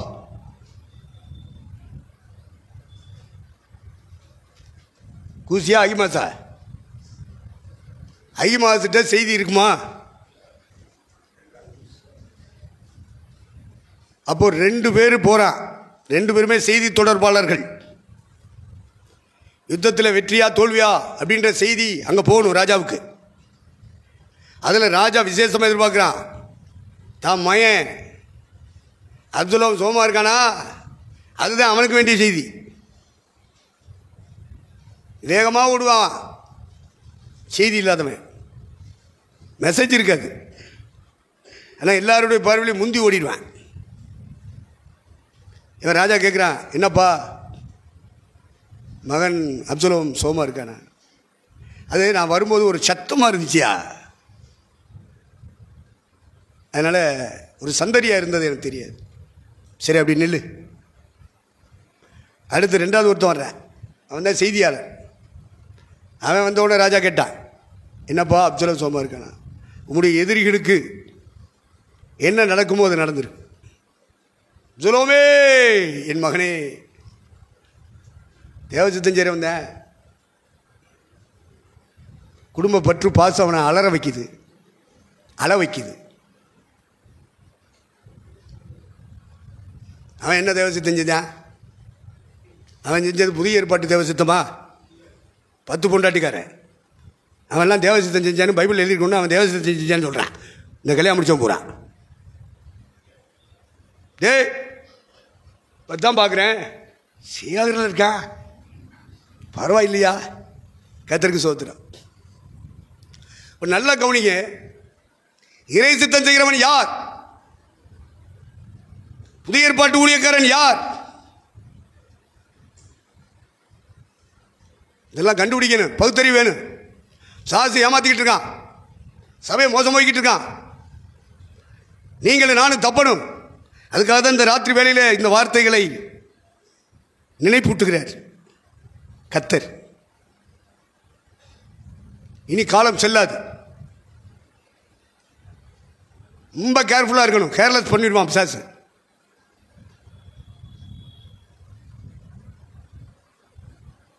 இப்போ அவரோடு இருந்தால் தேவ சித்தத்தை அறியலாம். அடுத்து என்ன? அவர் அனுப்புகிற இடத்துக்கு போகணும் இல்லையா? அப்போ அவரோட இருக்கணும்ல. நீ பொண்டாட்டியோட இருந்தீனா, நீ பிள்ளைகளோட இருந்தீனா,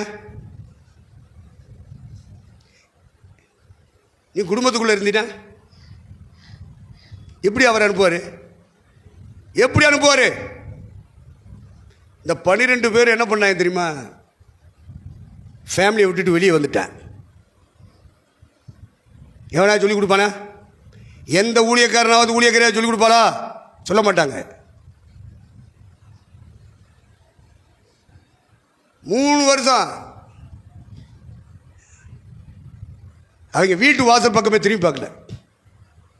சுவிசேஷம் அறிவிக்கும் போது 1 வருஷம் போகிற பாதையில் பேதுருடைய மாமி சோமாயில் சுகமில்லைன்னு சொல்லிட்டாங்க.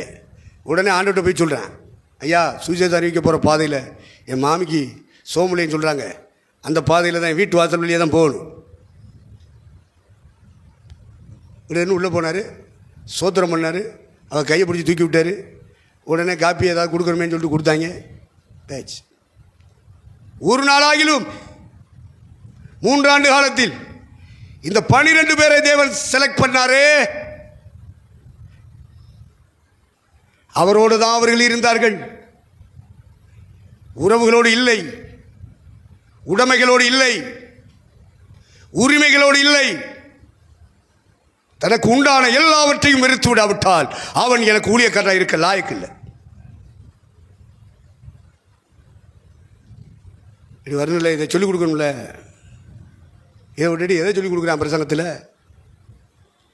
தாம் அனுப்பும் இடத்தில் போய் பிரசவம் பண்ணோம்னா அவர் எந்த நேரத்தில் அனுப்பணும்னு சித்தம் வச்சிருக்காரோ அந்த நேரம் தான் அவருக்கு ஆள் வேணும். தீவுக்குள்ளே ஊழியம் இருக்கும்போது ஒரு 10 பேர் வந்தாங்க இன்னொரு சபையில் இருந்து. ஐயா நாங்கள் இது வரைக்கும் யாசானம் எடுக்கலை, யாசானம் எடுக்கணும், நாங்கள் இன்றைக்கி உங்கள் சபைக்கு வரப்போகிறோம். வரக்கூடாது. இல்லை வருவோம். ஏன்? எங்கள் ஊழியக்காரரு வயிற்று வலிக்குது, மனைவிக்கு சோழலை, ஜெபம் பண்ண போகிறோம். அவருக்கு ஃபோன் பண்ணி கேட்டால், ஐயா எங்கே இருக்கிய? இப்படி மனைவிக்கு ஜெபம் பண்ணல, ஜெபத்துக்கு கூப்பிட்டு வரோம். நான் மதுரையில் இருக்கேன், இரும்பு பிஸ்னஸ் பண்ணுறேன், இரும்பு பிஸ்னஸ். சரி, ஒரு தடவை 2 தடவை இன்னொரு ஆள் ஜெபம் பண்ணு கூப்பிடுது. ஐயா எங்கே இருக்கியா? இப்போ ஜெபம் பண்ணணும், எங்கள் வீட்டில் ஒரே போராட்டமாக இருக்குது. நான் கடலில் ரால் பிஸ்னஸ் பண்ணிகிட்டு இருக்கேன், கடற்கரையில் இருக்கிறேன். அவரோடு இருக்கணுமியா? சைடு பிஸ்னஸ் எவனாவது பண்ணிகிட்டு இருக்கியா? விளங்கவே மாட்டேன், உருப்படவே மாட்டேன். ஊழியமே இல்லை, சபையே இல்லை, எல்லாத்தையும் இழந்துட்டேன். எல்லாம் பிரிஞ்சு போயிடுச்சு. நானும் வச்சுக்கிற மாட்டேன்ட்டேன். போங்கடா, வேறு எந்த சபைக்காவது போங்க. முழு நேரமும் இறைவனோடு இணைந்து இருக்க வேண்டும். தம்மோடு இருக்கவும் எந்த நேரம் எங்கே அனுப்பணும்னு அவர் மனசில் தோணுதோ அப்போ அங்கே போடாமல் பாரு, அங்கே போகணும்.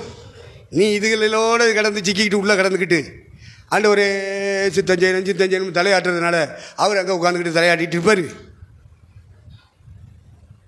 சும்மா இந்த டுபாக்கூர் வேலையெல்லாம் செய்யக்கூடாது. போயிருச்சு காலமெல்லாம். இனி காலம் செல்லாது, இனி காலம் செல்லாது. உனக்கும் வாழ்நாள் காலம் முடிவடைகிற நேரம். பி கேர்ஃபுல், ரொம்ப ஜாக்கிரதையாக இருக்கணும். சாசு கையில் சிக்கிறாதீங்க, அவன் ஏமாத்திடுவான். தம்மோடு இருக்கவும் தாம் அனுப்பும் இடத்தில் போய் பிரசங்கம். என்ன சொல்லிக் கொடுக்குறாரு? எதை பேசணும் அதை பேசணும். காயினுக்கு பொண்டாட்டி எங்கே வந்தான்னு நான் அவனை பேச சொன்னார். எல்லாம் அறிவு இருக்கா? மனுஷகுமாரத்திகள் அதிக சௌந்தரியம் உள்ள 2 கண்டு தேவபுத்திரர் பெண் கொண்டார்கள். இதை ஒன்று பேச சொன்னாரா? ஏன் அறிவு கிட்டம் என்ன சொல்ல? ஒன்றும் சொல்லாதீங்க ஐயா. ஐயா அமைதியாக போங்க ஐயா, நீ திண்டு தூங்கு. அதான விரும்புகிற நீ. உன்னை ஒருவன் கண்டிக்கக்கூடாது, ஒருத்தன் திருத்திடக்கூடாது, நீ செய்கிற தப்பை உணர்த்திடக்கூடாது, ஆவியானவர் அந்த வேலையை செய்யக்கூடாது உன்கிட்ட. அதான் சாத்தானுக்கு விருப்பம், அதான் உனக்கு விருப்பம். எப்படி நீ மனம் திருப்புவ? எப்படி செத்தா பரலோகத்துக்கு வருவ? யார் சொன்னது நீ பரலோகத்துக்கு வருவீன்னு?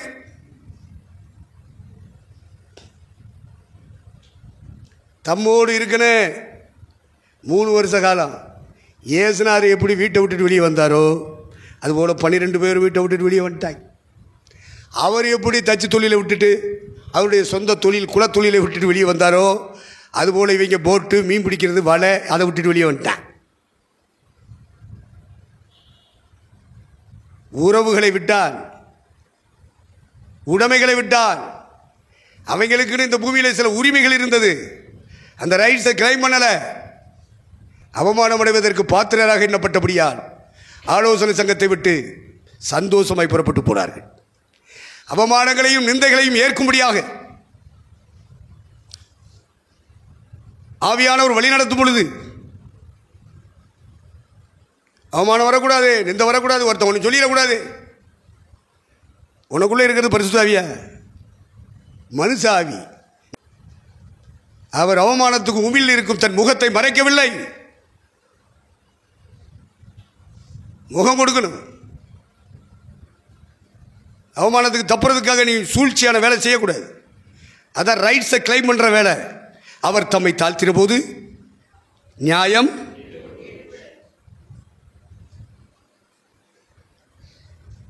உனக்குன்னு சில நியாயங்கள் இருக்கு, இல்லைன்னு மறுக்க முடியாது. ஆனால் அதை அடைவதற்காக நீ முயற்சித்தால் நீ ஆவிக்குரியவன் அல்ல. அதற்காக போராடினால், அதற்காக வாதாடி கொண்டிருந்தால், தர்க்கம் பண்ணி கொண்டிருந்தால் நீ ஆவிக்குரியவன் அல்ல. அவர் மயிர் கத்திருக்கிறவனுக்கு முன்பாக சத்தமிடாத இருக்கிற ஆட்டை போல் அவர் தம்முடைய நியாயத்தை போராடி பெறல. அவர் நியாயத்துக்காக போராடாமல் அவர் தம்மை தாழ்த்தினார். நான் சாந்தமும் மனத்தாழ்மை உள்ளவராக இருக்கிறேன், என்னிடத்தில் கற்றுக்கொள், அப்பொழுது உங்கள் ஆத்மாவுக்கு இளைப்பாறுதல் கிடைக்கும். ஏதுன்னு பாட்டு பண்ண போதாதுலப்பா, ஏதுன்னு பிரதம் பண்ண போதாதுல. கற்றுக்கொள்ள வேண்டிய விஷயங்களை கற்றுக்கொள்ளணும்ல. அவரோட இருந்தால் தானே சொல்லி தருவார். 3 ஆண்டு காலம் முழுமையாக தன்னை அர்ப்பணித்த பாத்திரங்கள் இந்த 12 பேர். அதனால் அவர் நினைக்கிறார், டே அங்கே போய் கழுதையை ஊற்றுட்டு இருவழி சந்தியில் கட்டியிருக்கும் ஒரு கழுதை, அதை போய் அவுத்துட்டு வா. இதுக்காக நாங்கள் ஊழியத்துக்கு வந்தாங்க. கழுதை அவுக்கிறதுக்கு கேட்கப்படாது. கழுதையை ஊற்றுட்டு வாடா, கழுதையை ஊற்றுட்டு வா.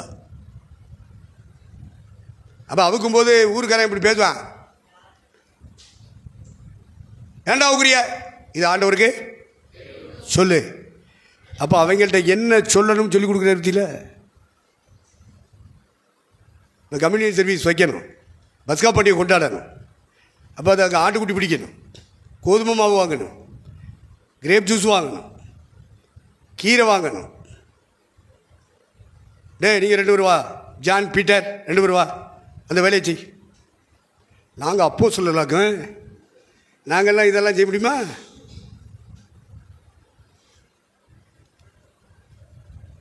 அனுப்புகிற இடத்துக்கு போகணும், சொன்ன வேலையை செய்யணும். இல்லை நாங்கள் பிரசங்கம் தான் பண்ணுவோம், வாய்ப்பில்லை ராஜா, செத்தினா நடந்து போயிடுவேன் ராஜா. நீ பிரசவம் பண்ணுறதுனால பரவாயில்ல போயிடுவேன் நம்பாத, மூட நம்பிக்கை. நீ என்ன உழைக்கிற? அவனுடைய கிரியைகளுக்கு தக்க பலன், உழைப்புக்கு தக்க பலன் என்னோடு கூட வருகிறது என்று இயேசு சொன்னார். நீ எந்த அளவுக்கு உடலை ஒப்பு கொடுத்து பாடுபடுற, அந்த அளவுக்கு தான் தெய்வம் உனக்கு பலன் தருவார். எத்தனை வருஷம் பாடுபட்டிருக்க? எத்தனை வருஷம் உழைச்சிருக்க? உலகத்தில் உள்ள புறம் பொண்டாட்டிக்கு உழைக்கிறான், பிள்ளைகளுக்கு உழைக்கிறான். நீ ஏசுனருக்காக என்னென்ன வேலை செஞ்சிருக்க? உழைக்கணும். தின்னுட்டு தூங்கலாம்னு சொல்லிட்டு சிலர் வந்திருக்காங்க ஊழியத்துக்கு.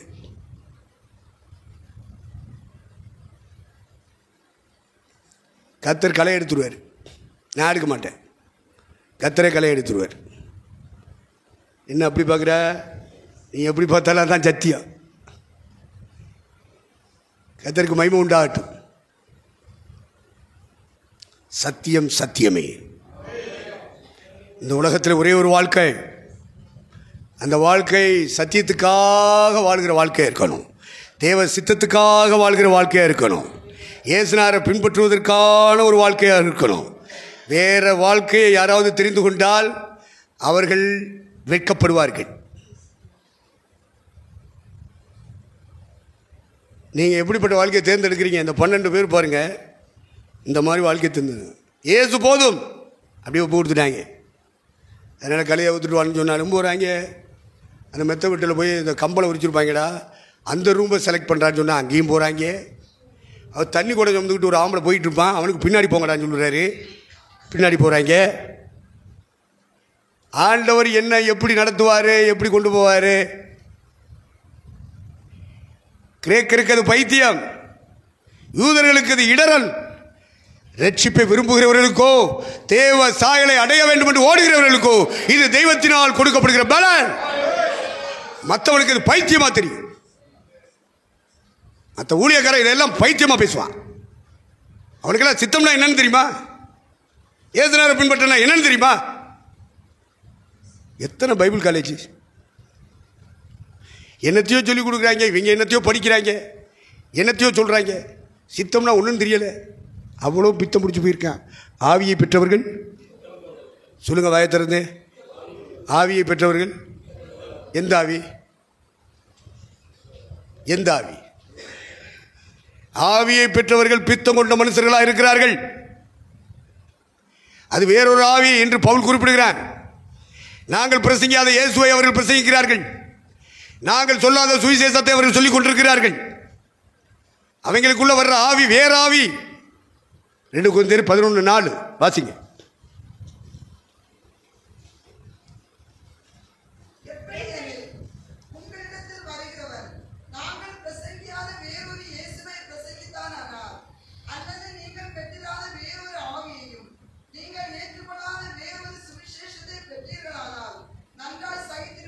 அது பாருங்க, வேறொரு ஆவி.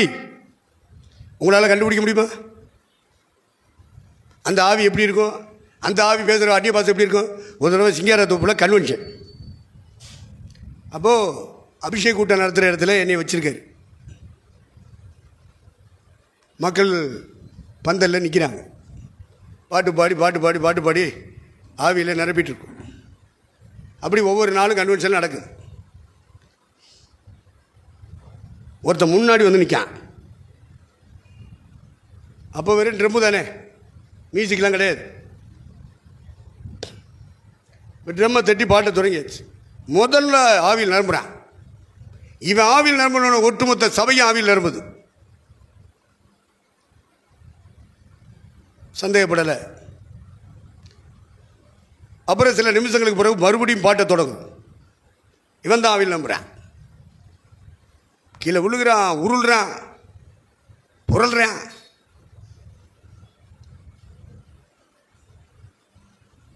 சபையை நம்புது. எனக்கு சந்தேகம். நான் ஆளை கூப்பிட்டேன், ஏய் அவனை தூக்கி கொண்டு கூட்டத்துக்கு பின்னாடி போடுங்கடா, தூக்குங்கடா, கொண்டு பின்னாடி போட்டேன். அப்போ எனக்கு சந்தேகம், இவங்க எல்லாரும் ஆவில் நிரம்பினான், இவன் நிரம்பின புறம் தான் நிரம்புறான். அவனுக்குள்ள சாசு இருக்குன்னு அப்புறம் எல்லாருக்கும் தெரியுது, அசுத்தாவி. அதனால் இப்படி கையை தட்டின உடனே அந்நிய பதவின உடனே அவனுக்குள்ளே இருக்கிறது பரிசுத்தாவி என்று நம்பி விடாதிருங்கள். அசுத்தாவி. ஒருத்தன் ராமேஸ்வரத்தில் ஒருத்தன் வரான், இளங்க அகதி, வந்து என்ன சந்திக்கிறான். சந்திக்கும் போது சொல்கிறான், இந்த தீவுக்குள்ளே எத்தனை ஊழியக்காரங்க இருக்காங்க, அத்தனை ஊழியக்காரங்களுடைய அந்நிய பாஷை நான் பேசவா? அவன் சொல்கிறது மட்டும் இல்லை, பேசுகிறான். அந்த சபையில் உள்ளவங்க இந்த பாஷை பேசுவாங்க, மைக்குக்கு முன்னாடி நின்று. இவங்க இந்த பாஷை பேசுவாங்க. சொல்லவா அப்படின்னு சொல்லிட்டு ஒரே பாஷை, அந்நிய பாஷை, ஒரு 10-15 நிமிஷம் பேசிகிட்டே இருக்கேன். அப்போ எனக்கு இந்த வசனமெல்லாம் தெரியாது, வேறொரு ஆவி எல்லாம் தெரியாது. இப்போ பாம்பே போய்ட்டு வந்தேன். அப்போது கிளிப்பு காமிக்கிறாங்க இந்த மொபைலில். சின்ன பையன், அந்த பாஸ்டர், அந்த பையனை கூட்டிகிட்டு போகிற சபை பாஸ்டர் எப்படி கை தட்டுவாரோ அது மாதிரி தட்டுறான். அவர் பேசுகிற மாதிரியே அந்நிய பாஷையை அப்படியே பேசுகிறேன். இந்த முட்டு பையன் எப்படி? உடனே அவங்க தாத்தா அவனை தூக்கி மடியில் வச்சு முத்தம் போடுறார். அவர் சபைக்க போக மாட்டார். என் பையன் பாஸ்ட் மாதிரியே நிவாசம் பேசுகிறான், என் பையன் பாஸ்ட் மாதிரியே கை தட்டுறான். எதில் ஆவி? உனக்குள்ளே இருக்கிறது பரிசுத்தாவியா? நீ முதல்ல அதை கண்டுபிடிச்சியா? எது ஆவி? நீ நான் நினச்சிக்கிறது நான் பரிசுத்தாவி பெற்றிருக்கேன், நான் நிவாசம் பேசுகிறேன். உன்னை நீயே சோதித்துப்பார். தனியாக உட்காந்து சோதிச்சுப்பார். சாவு வர்றதுக்கு முன்னாடி நீ கரெக்ட் பண்ணிக்க. செத்து போய்ட்டு நான் நடத்து போயிடுவேன். தப்பவே முடியாது. ஒரு பிரசவம் பண்ணாரு, ஒரு ஊழியம் பண்ணாரு, அதனால் பரலோகத்துக்கு கூட்டிகிட்டு வாடான்னு ஏசுனா சொல்ல போகிறாரா? சத்தியத்தை கை கொண்டு வருகிற நீதி உள்ள ஜாதி உள்ளே வரட்டுண்டா. அவங்கள மட்டும் மேலே தூக்கு, மருவப்படுத்து, அவங்களுக்கு உயிர்த்தெழு சரீரம் கொடு. ஆண்டவர் உத்தரவு போடுவார். சத்தியத்தை விட்டுவிட்டு ஏசுனார் தான் சத்தியம், அவரை பின்பற்றணும். அவருடைய சீடர்கள் அவரை பின்பற்றினாங்க, அப்போஸ்தலமாரு, அதை பின்பற்றணும். அடுத்து 1ஆம் நூற்றாண்டு திருச்சபை முழுவதும் இயேசுவையும் சீடர்களையும் பின்பற்றியது, அந்த திருச்சபையை பின்பற்றணும். அடுத்து தான் வந்தான் பவுல், பவுலோட ஒரு டீமு, அவங்களும் அதே பாதையில் கண்டினியூ பண்ணி போனாங்க. வாழ்க்கையை பார்க்கணும், எப்படி போனாங்க? ஏசுனார் எப்படி போனார்? பின்பற்றின அப்போஸ்தலர் எப்படி போனாங்க? 3ஆம் நூற்றாண்டு திருச்சபை எப்படி போச்சு? பவுலை சார்ந்தவர்கள் எந்த பாதையில் போனாங்க? இதான் புதிய ஏற்பாட்டு ஊழியம், புதிய உடன்படிக்கையின் ஊழியம், மெல்கிசேதேக்கின் முறைமையின்படி உள்ள ஊழியம். பரலோகத்திலே பிதாவின் வலது பரிசத்தில் வீற்றிருக்கிறாரே கிறிஸ்து, மெல்கிசேதேக்கின் முறைமையின்படி பிரதான ஆசாரியர் என்று நாமம் தரிப்பிக்கப்பட்டார். சும்மா கதை விட்டுக்கிட்டு இருக்கக்கூடாது, காலமுறை வீணா போச்சு. முதல் மண்டங்கம்ல அகதிகள் மத்தியில் ஊழியம். நாங்கள் சில விசுவாசிகள் உள்ளே போயிருக்கோம். கேம்பில் பெர்மிஷன் வாங்கிட்டு உள்ளே போயாச்சு. கூட்டம் நடக்குது, அந்த வீடு முழுவதும் நிரம்பி வலியுது, மக்கள் ஃபுல்லாக இருக்காங்க. அப்போ பாட்டு ஆராதனைக்கு ஒரு சவரனை விட்டேன். அவங்க எல்லாரும் ஆவியில் நிரம்புகிறாங்க, விசுவாசிகளும் அந்த அகதிகளும் ஆவியில் நிரம்பி கையை தட்டி அந்நிய பாஷை பேசுகிறாங்க. அதில் சின்ன சின்ன பிள்ளைங்கள்லாம் தீர்க்கதரிசனம் சொல்லுது. இவர் ஆராதனை நடத்துகிறவர் தீர்க்கதரிசனம் சொல்கிறவர். கூட்டம் முடிஞ்ச உடனே நான் எப்போவுமே வெளியே போயிடுவேன். வெளியில் ஒரு சேரை போட்டு உட்காந்துட்டேன். இந்த ஆள் வந்துட்டார், பாஸ்டர் நான் ஆவியில் நிரம்புகிறேன், நான் அந்நிய பாஷை பேசுகிறேன், நான் தீர்க்கதரிசனம் சொல்கிறேன். இந்த இத்தினிலாம் சொல்லுதே, அதுவும் ஆவிதானா? அதுவும் தீர்க்கதரிசனம் தானா? வந்து கேட்குறார். நான் என்ன சொல்ல? இத்தினி எல்லாம் சொல்லுதே, அது தீர்க்கதரிசனமானு கேட்குறாரு. ஏன்னா இவர் சொல்கிறது தான் தீர்க்கதரிசனம். இவர் பாட்டார நடத்தினா அதுதான் சரி. அப்போ அதெல்லாம் ஆவியில் நம்புது, கையை தட்டுது, அது ஆவியா? என்ன சொல்ல? மயிர் கத்திரிக்கிறவனுக்கு முன்பாக சத்தம் அதற்கு ஆட்டை போல் இருந்தேன். ஏன்னா அங்கே என்ன சொன்னேன்னா, நான் இப்போ சொல்லணும்ல உங்களுக்கு, அதனால நான் ஆட்டை போல் இருந்துட்டேன், அமைதியாக இருந்துட்டேன். கர்த்தருக்கு ஸ்தோத்திரம். மழை பெய்கிறது, வயலுக்குள்ள, தோப்புக்குள்ள, தோட்டத்துக்குள்ள மழை பெய்யத்துச்சு, வெளியவும் பெய்யும். அந்த மழை விழுந்த உடனே பச்சையம் இல்லாத இடமெல்லாம் பச்சை பச்சையாக விழுது.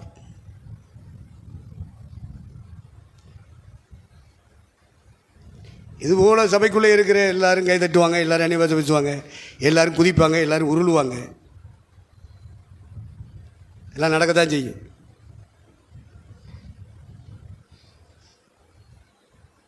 இதுக்கெல்லாம் விளக்கம் சொல்லிக்கிட்டு வியாக்கியானம் பண்ணிக்கிட்டு நம்ம இருக்க முடியுமா?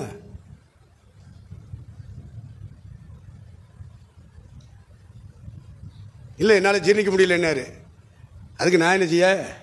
முட்டிக்கிட்டு அழுக முடியும்? என்ன கூத்துகள் எல்லாம் பார்த்து பார்த்து பார்த்து இந்த 40 ஆண்டுகளில் எத்தனை திருச்சபைகள், எத்தனை திருச்சபை தலைவர்கள், எத்தனை ஆராதனை தலைவர்கள், எத்தனை சுவிசேஷகர்கள், எத்தனை ஸ்தாபன தலைவர்கள், எல்லாரையும் பார்த்து பார்த்து பார்த்து படித்து படித்து படித்து படித்து ஆண்டவர் அப்படியே உருவாக்கி உருவாக்கி உருவாக்கி கொண்டு வந்தார். அனுப்பும் இடத்தில்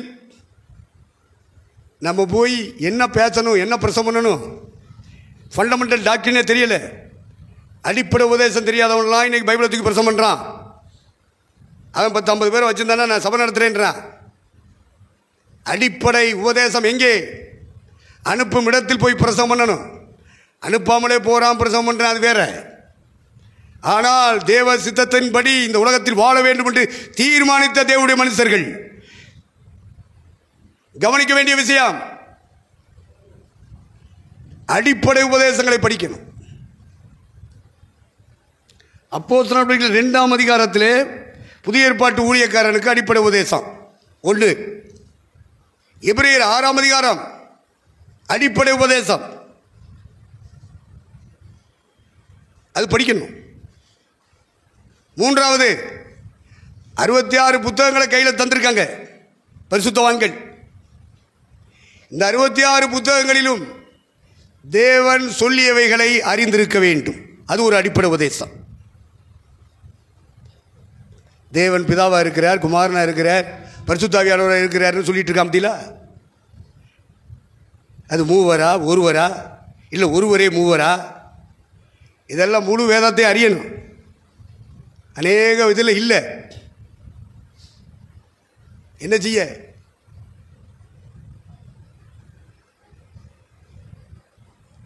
பிரசங்கம் பண்ணுவாங்க.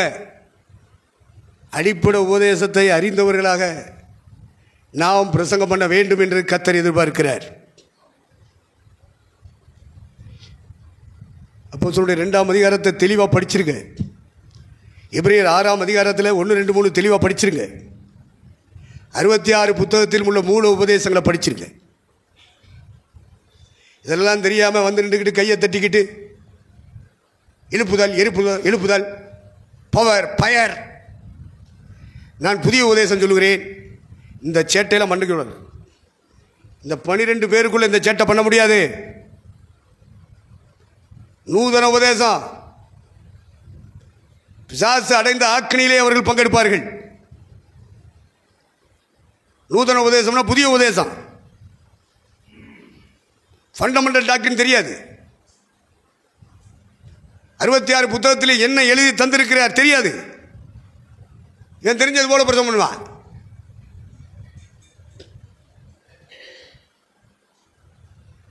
தம்மோடு இருக்கணும், தாம் அனுப்புகிற நேரத்தில் போகணும், எங்கே போக சொல்கிறாரோ அங்கே போகணும், என்ன பிரசவம் பண்ண சொல்கிறாரோ அதை பிரசவம் பண்ணணும்.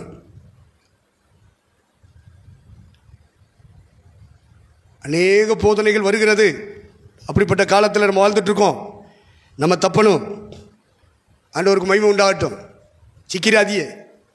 இவ்வளோ நேரமும் நான் கத்துறது எனக்காக இல்லை, என் பொண்டாட்டி பிள்ளைக்கு இல்லை, உங்கள்கிட்ட இருந்து தசமாங்காணிக்க வாங்குறதுக்காக அல்ல, உங்கள்கிட்ட இருந்து பேரும் புகழும் சம்பாதிக்கிறதுக்கு அல்ல. என்ன வேணாலும் பேசிட்டு போ. என்னை அழைத்த தேவன் வெளிப்படுத்தின சித்தம், சத்தியம், அவருடைய விருப்பம். இதை நிறைவேற்றுறதுக்கு தான் நாங்கள் மைக்க பிடிச்சி பேசிகிட்டு இருக்கோம். வேற எதுக்காகவும் இல்லை. உலகத்தில் ஒவ்வொரு ஊழியக்காரனும் வேற ஏதோ மனசில் வச்சுக்கிட்டு செய்கிறான் ஊழியம். நாங்கள் அப்படி செய்கிறவங்களா? 5 வருடம் பார்ட் டைம் ஊழியக்காரன், 40 வருடம் ஃபுல் டைம் ஊழியக்காரன்.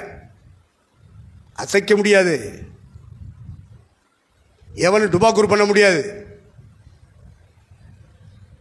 ஸ்டார்ஸோட சேர்ந்துக்கிட்டு ஏமாற்றிக்கிட்டு போகலாம். பிரசவம் பண்ணிக்கிட்டு, பாட்டு பாடிக்கிட்டு, வீடு செஞ்சுக்கிட்டு, காணிக்க வாங்கிக்கிட்டு, தசவா வாங்கிக்கிட்டு உழப்பு நடக்கும். தேவ சித்தம் செய்யவில்லையா? அதான் கவனிக்கணும். அவரோட இருந்தால் தான் சித்தம் கிடைக்கும். அவர் அனுப்புகிற இடத்துக்கு தான் நீ போகணும். உனக்கு விருப்பமான இடம், உனக்கு விருப்பமானவர்கள் கூப்பிடும்போது உள்ள இடம் இப்படிலாம் போகக்கூடாது. தேவ சித்தம் செய்கிறவன் அப்படி போக மாட்டான். அங்கே போனால் சாயா தருவாங்க, அங்கே போனால் சாப்பாடு கிடைக்கும், இந்த மாதிரி சாப்பாடுக்கு ஊழியஞ்சிருவான். தங்கள் வயிற்றுக்கே ஊழியம் செய்கிறார்கள். அநேகர் வேறு விதமாக நடக்கிறார்கள். அவர்கள் கிறிஸ்துவின் சிலுவைக்கு பயங்கர் என்று அறிந்து கொள்ளுங்கள். நிறைவு செய்ய ஆசைப்படுறேன். அப்போ ஆண்டவர் தம்மோடு இருக்க வைக்கிறார். முதல்ல அழைக்கிறார், 2வது தேர்ந்தெடுக்கிறார், 3வது தம்மோடு இருக்க வச்சு சித்தத்தை வெளிப்படுத்துகிறார், 3வது அனுப்புகிறார், எதை பிரசவம் பண்ணணும்னு சொல்லி கொடுக்குறார்.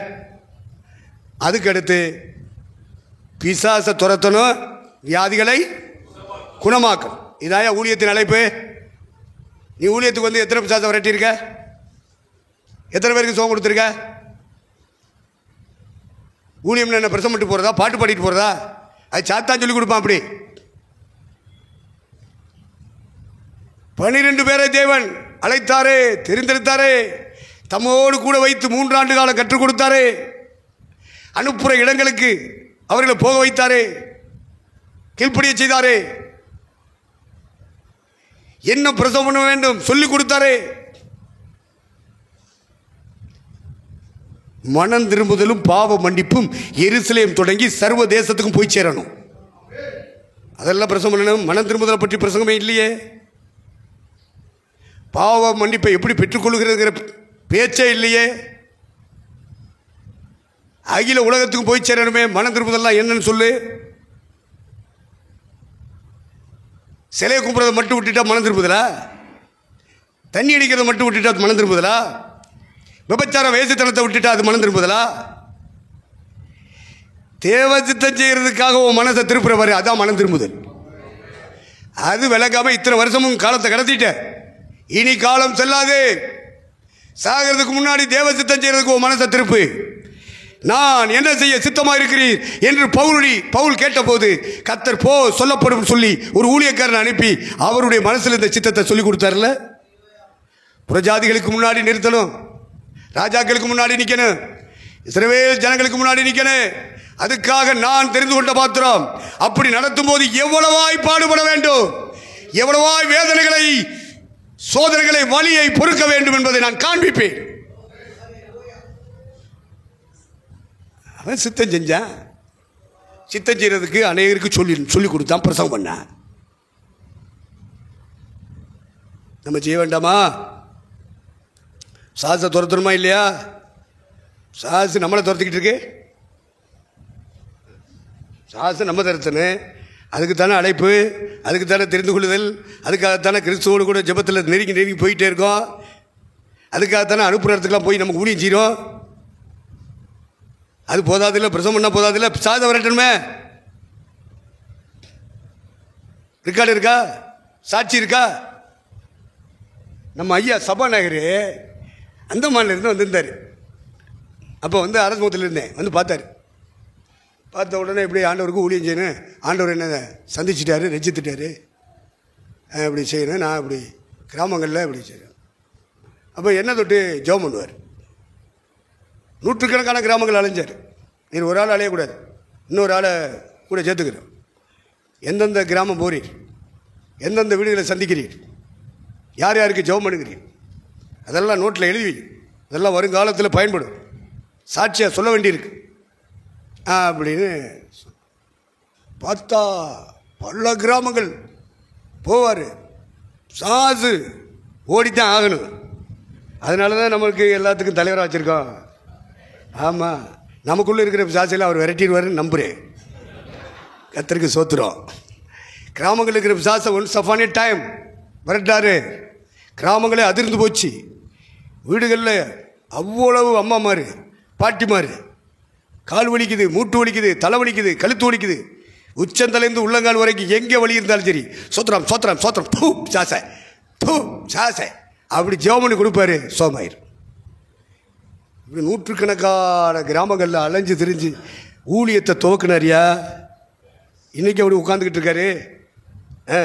அதனால தான் கேட்டார், ஆவிக்குரியவன் என்றால் யார் அப்படின்னு கேட்டாரா இல்லையா? நீங்களும் உங்களுக்கு தெரிஞ்ச பதிலை சொல்லிட்டியே.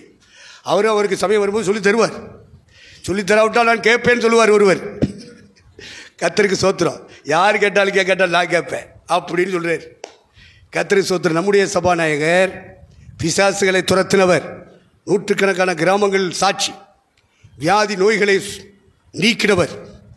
அப்போது கடவுளுடைய தெரிந்து கொள்ளுதல்ல அவருடைய சித்தம் செய்கிற ஆட்கள் முதலாவது அழைக்கப்படுகிறார்கள், அப்புறம் தெரிந்து கொள்ளப்படுகிறார்கள், அப்புறம் இயேசு கிறிஸ்துவோடு ஜெபத்தில் இணைந்து வருகிறார்கள், தேவ சித்தத்தை அறிகிறார்கள், ஆண்டவர் அனுப்புகிற இடங்களுக்கு போகிறார்கள், அதற்கு பிறகு ஆண்டவர் சொல்றதை பிரசங்கம் பண்ணுகிறார்கள், பிசாசுகளை துரத்துகிறார்கள், வியாதிகளை நீக்கி குணமாக்குகிறார்கள்.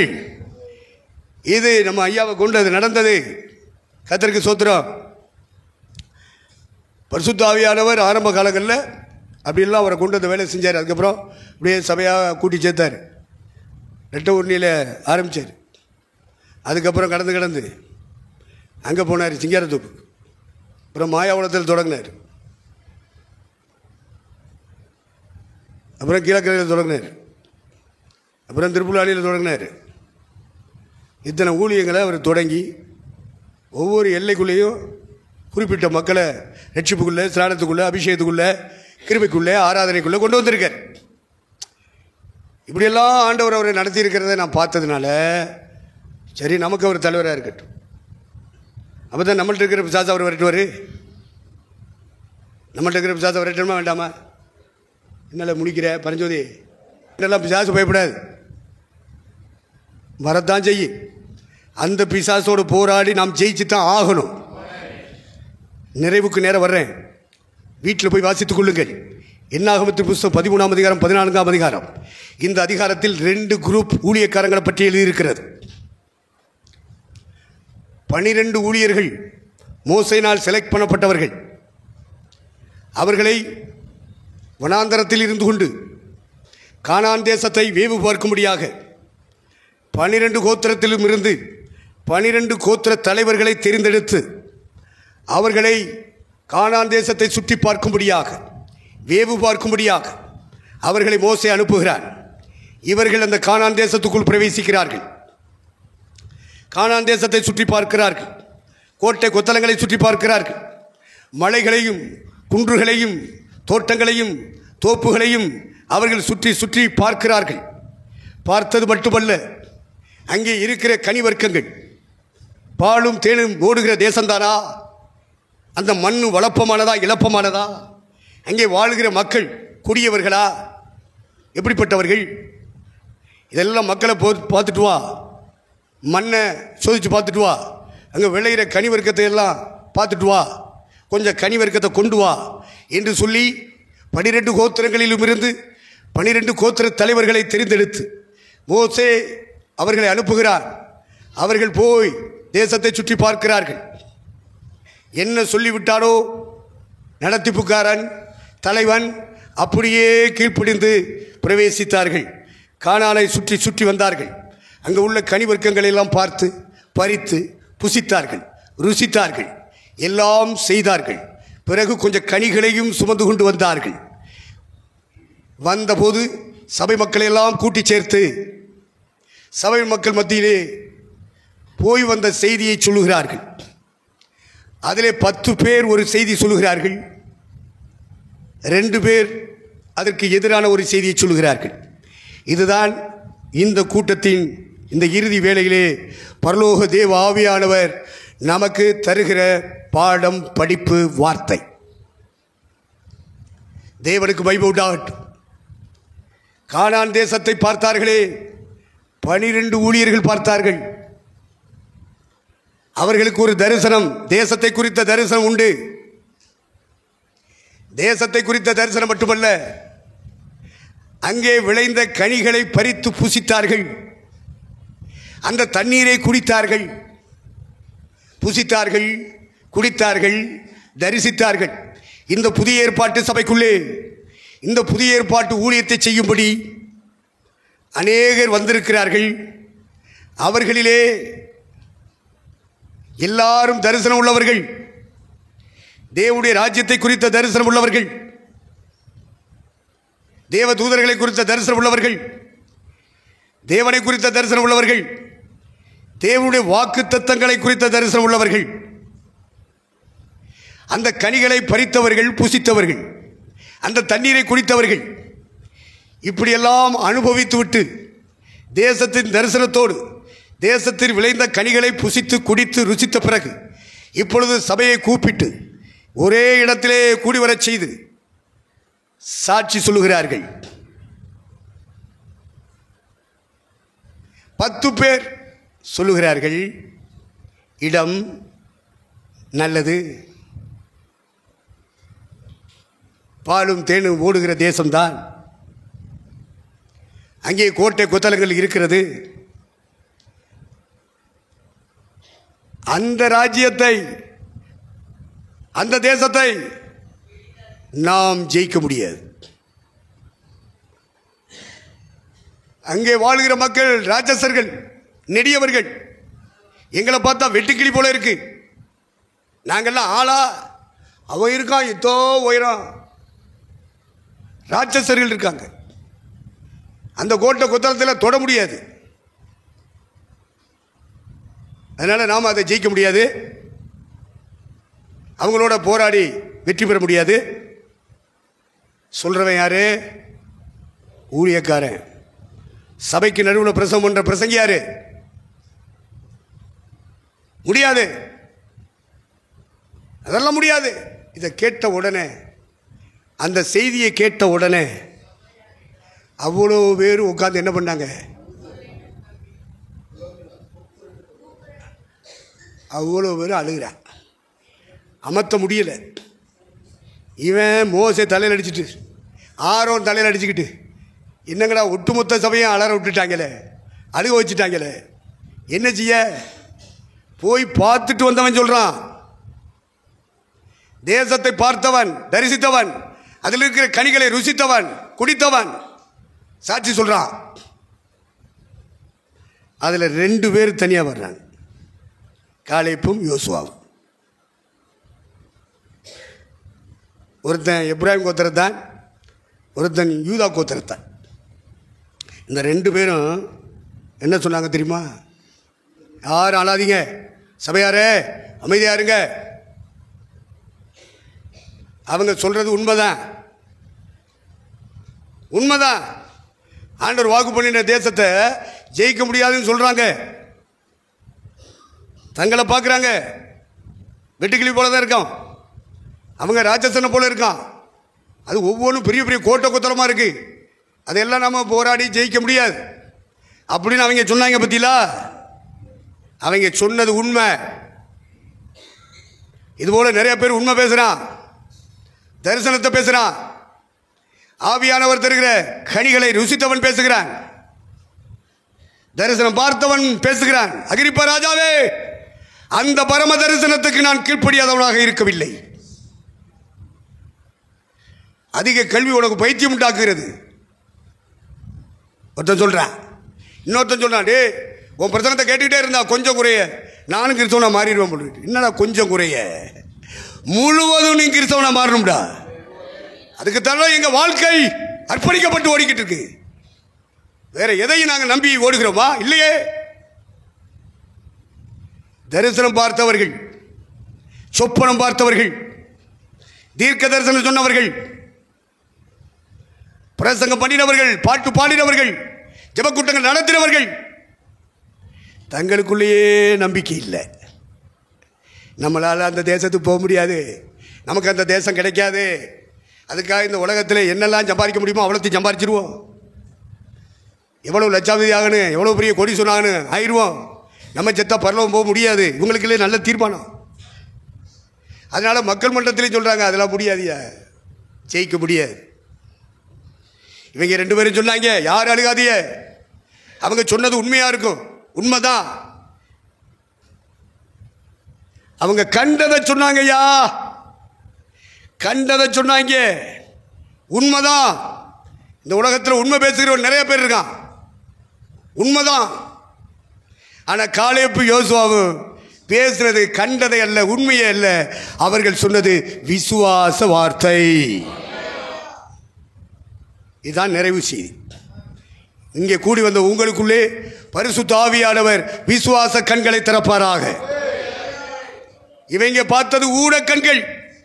இந்த கானான் தேசத்தையும் அதில் உள்ள கனி வர்க்கங்களையும் மலைகளையும் பள்ளத்தாக்குகளையும் அதில் ஓடுகிற பாலும் தேனையும் இந்த கண்களாலே, உடல் கண்களாலே பார்த்தார்கள், அதை பேசினார்கள், அது உண்மைதான். ஆனால் அதையும் தாண்டி பார்த்தான் பாரு காலேப்பு யோசுவாவு, அது ஆவிக்குரிய கண்கள். அந்த கண் உனக்கு எனக்கு இருக்கணும். உன்னை சுற்றி எத்தனை ஊழியக்காரன் என்ன பிரசவம் பண்ணாலும் சரிதான், அத்தனை பிரசங்கத்துக்கு மேலே, அத்தனை ஊழியத்துக்கு மேலே உனக்குள்ள இருக்கிற ஆவியானவர் உன் கண்களை திறப்பாராக, ஒரு விசுவாச பார்வையை தருவாராக. இந்த உலகத்தை ஜெயிக்க முடியாது, உண்மைதான். மாம்சத்தை ஜெயிக்க முடியாது, உண்மைதான். பிசாசத்தை ஜெயிக்க முடியாது, உண்மைதான். இந்த உலகத்தில் இருக்கிற எதையும் ஜெயிக்க முடியாது, உண்மைதான். ஆனால் உன் விசுவாச பார்வை, கர்த்தர் வாக்கு பண்ணி இருக்கிறார், கர்த்தர் உனக்கு வாக்குத்தத்தம் கொடுத்திருக்கிறார். நான் உன்னை ஆசீர்வதிப்பேன், நான் உன் பேரை பெருமைப்படுத்துவேன், நான் உனக்கு சந்ததியை தருவேன். அந்த விசுவாச கண்களை கர்த்தர் திறப்பாராக, பிரகாசமுள்ள கண்களை தருவாராக. காலேப்புக்கு யோசுவாவுக்கு கர்த்தர் அந்த அபிஷேகத்தை கொடுத்தார், அந்த கண்களை திறந்தார், அந்த விசுவாச பார்வையை கர்த்தர் விரிவாக்கி கொடுத்தார்.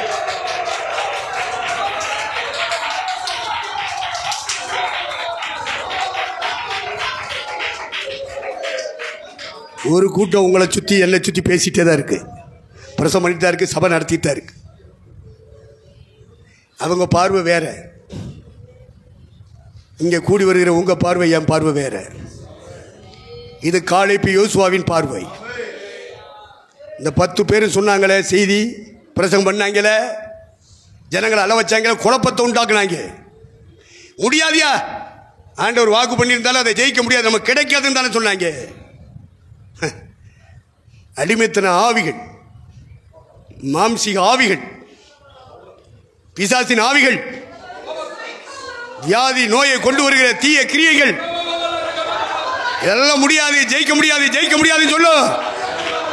ஆனா கர்த்தர் உனக்குள்ள இருந்து பேசுகிறார், உன் மேல இருக்கிற அபிஷேகம் சொல்லுகிறது, முடியும் முடியும் முடியும் முடியும் முடியும்.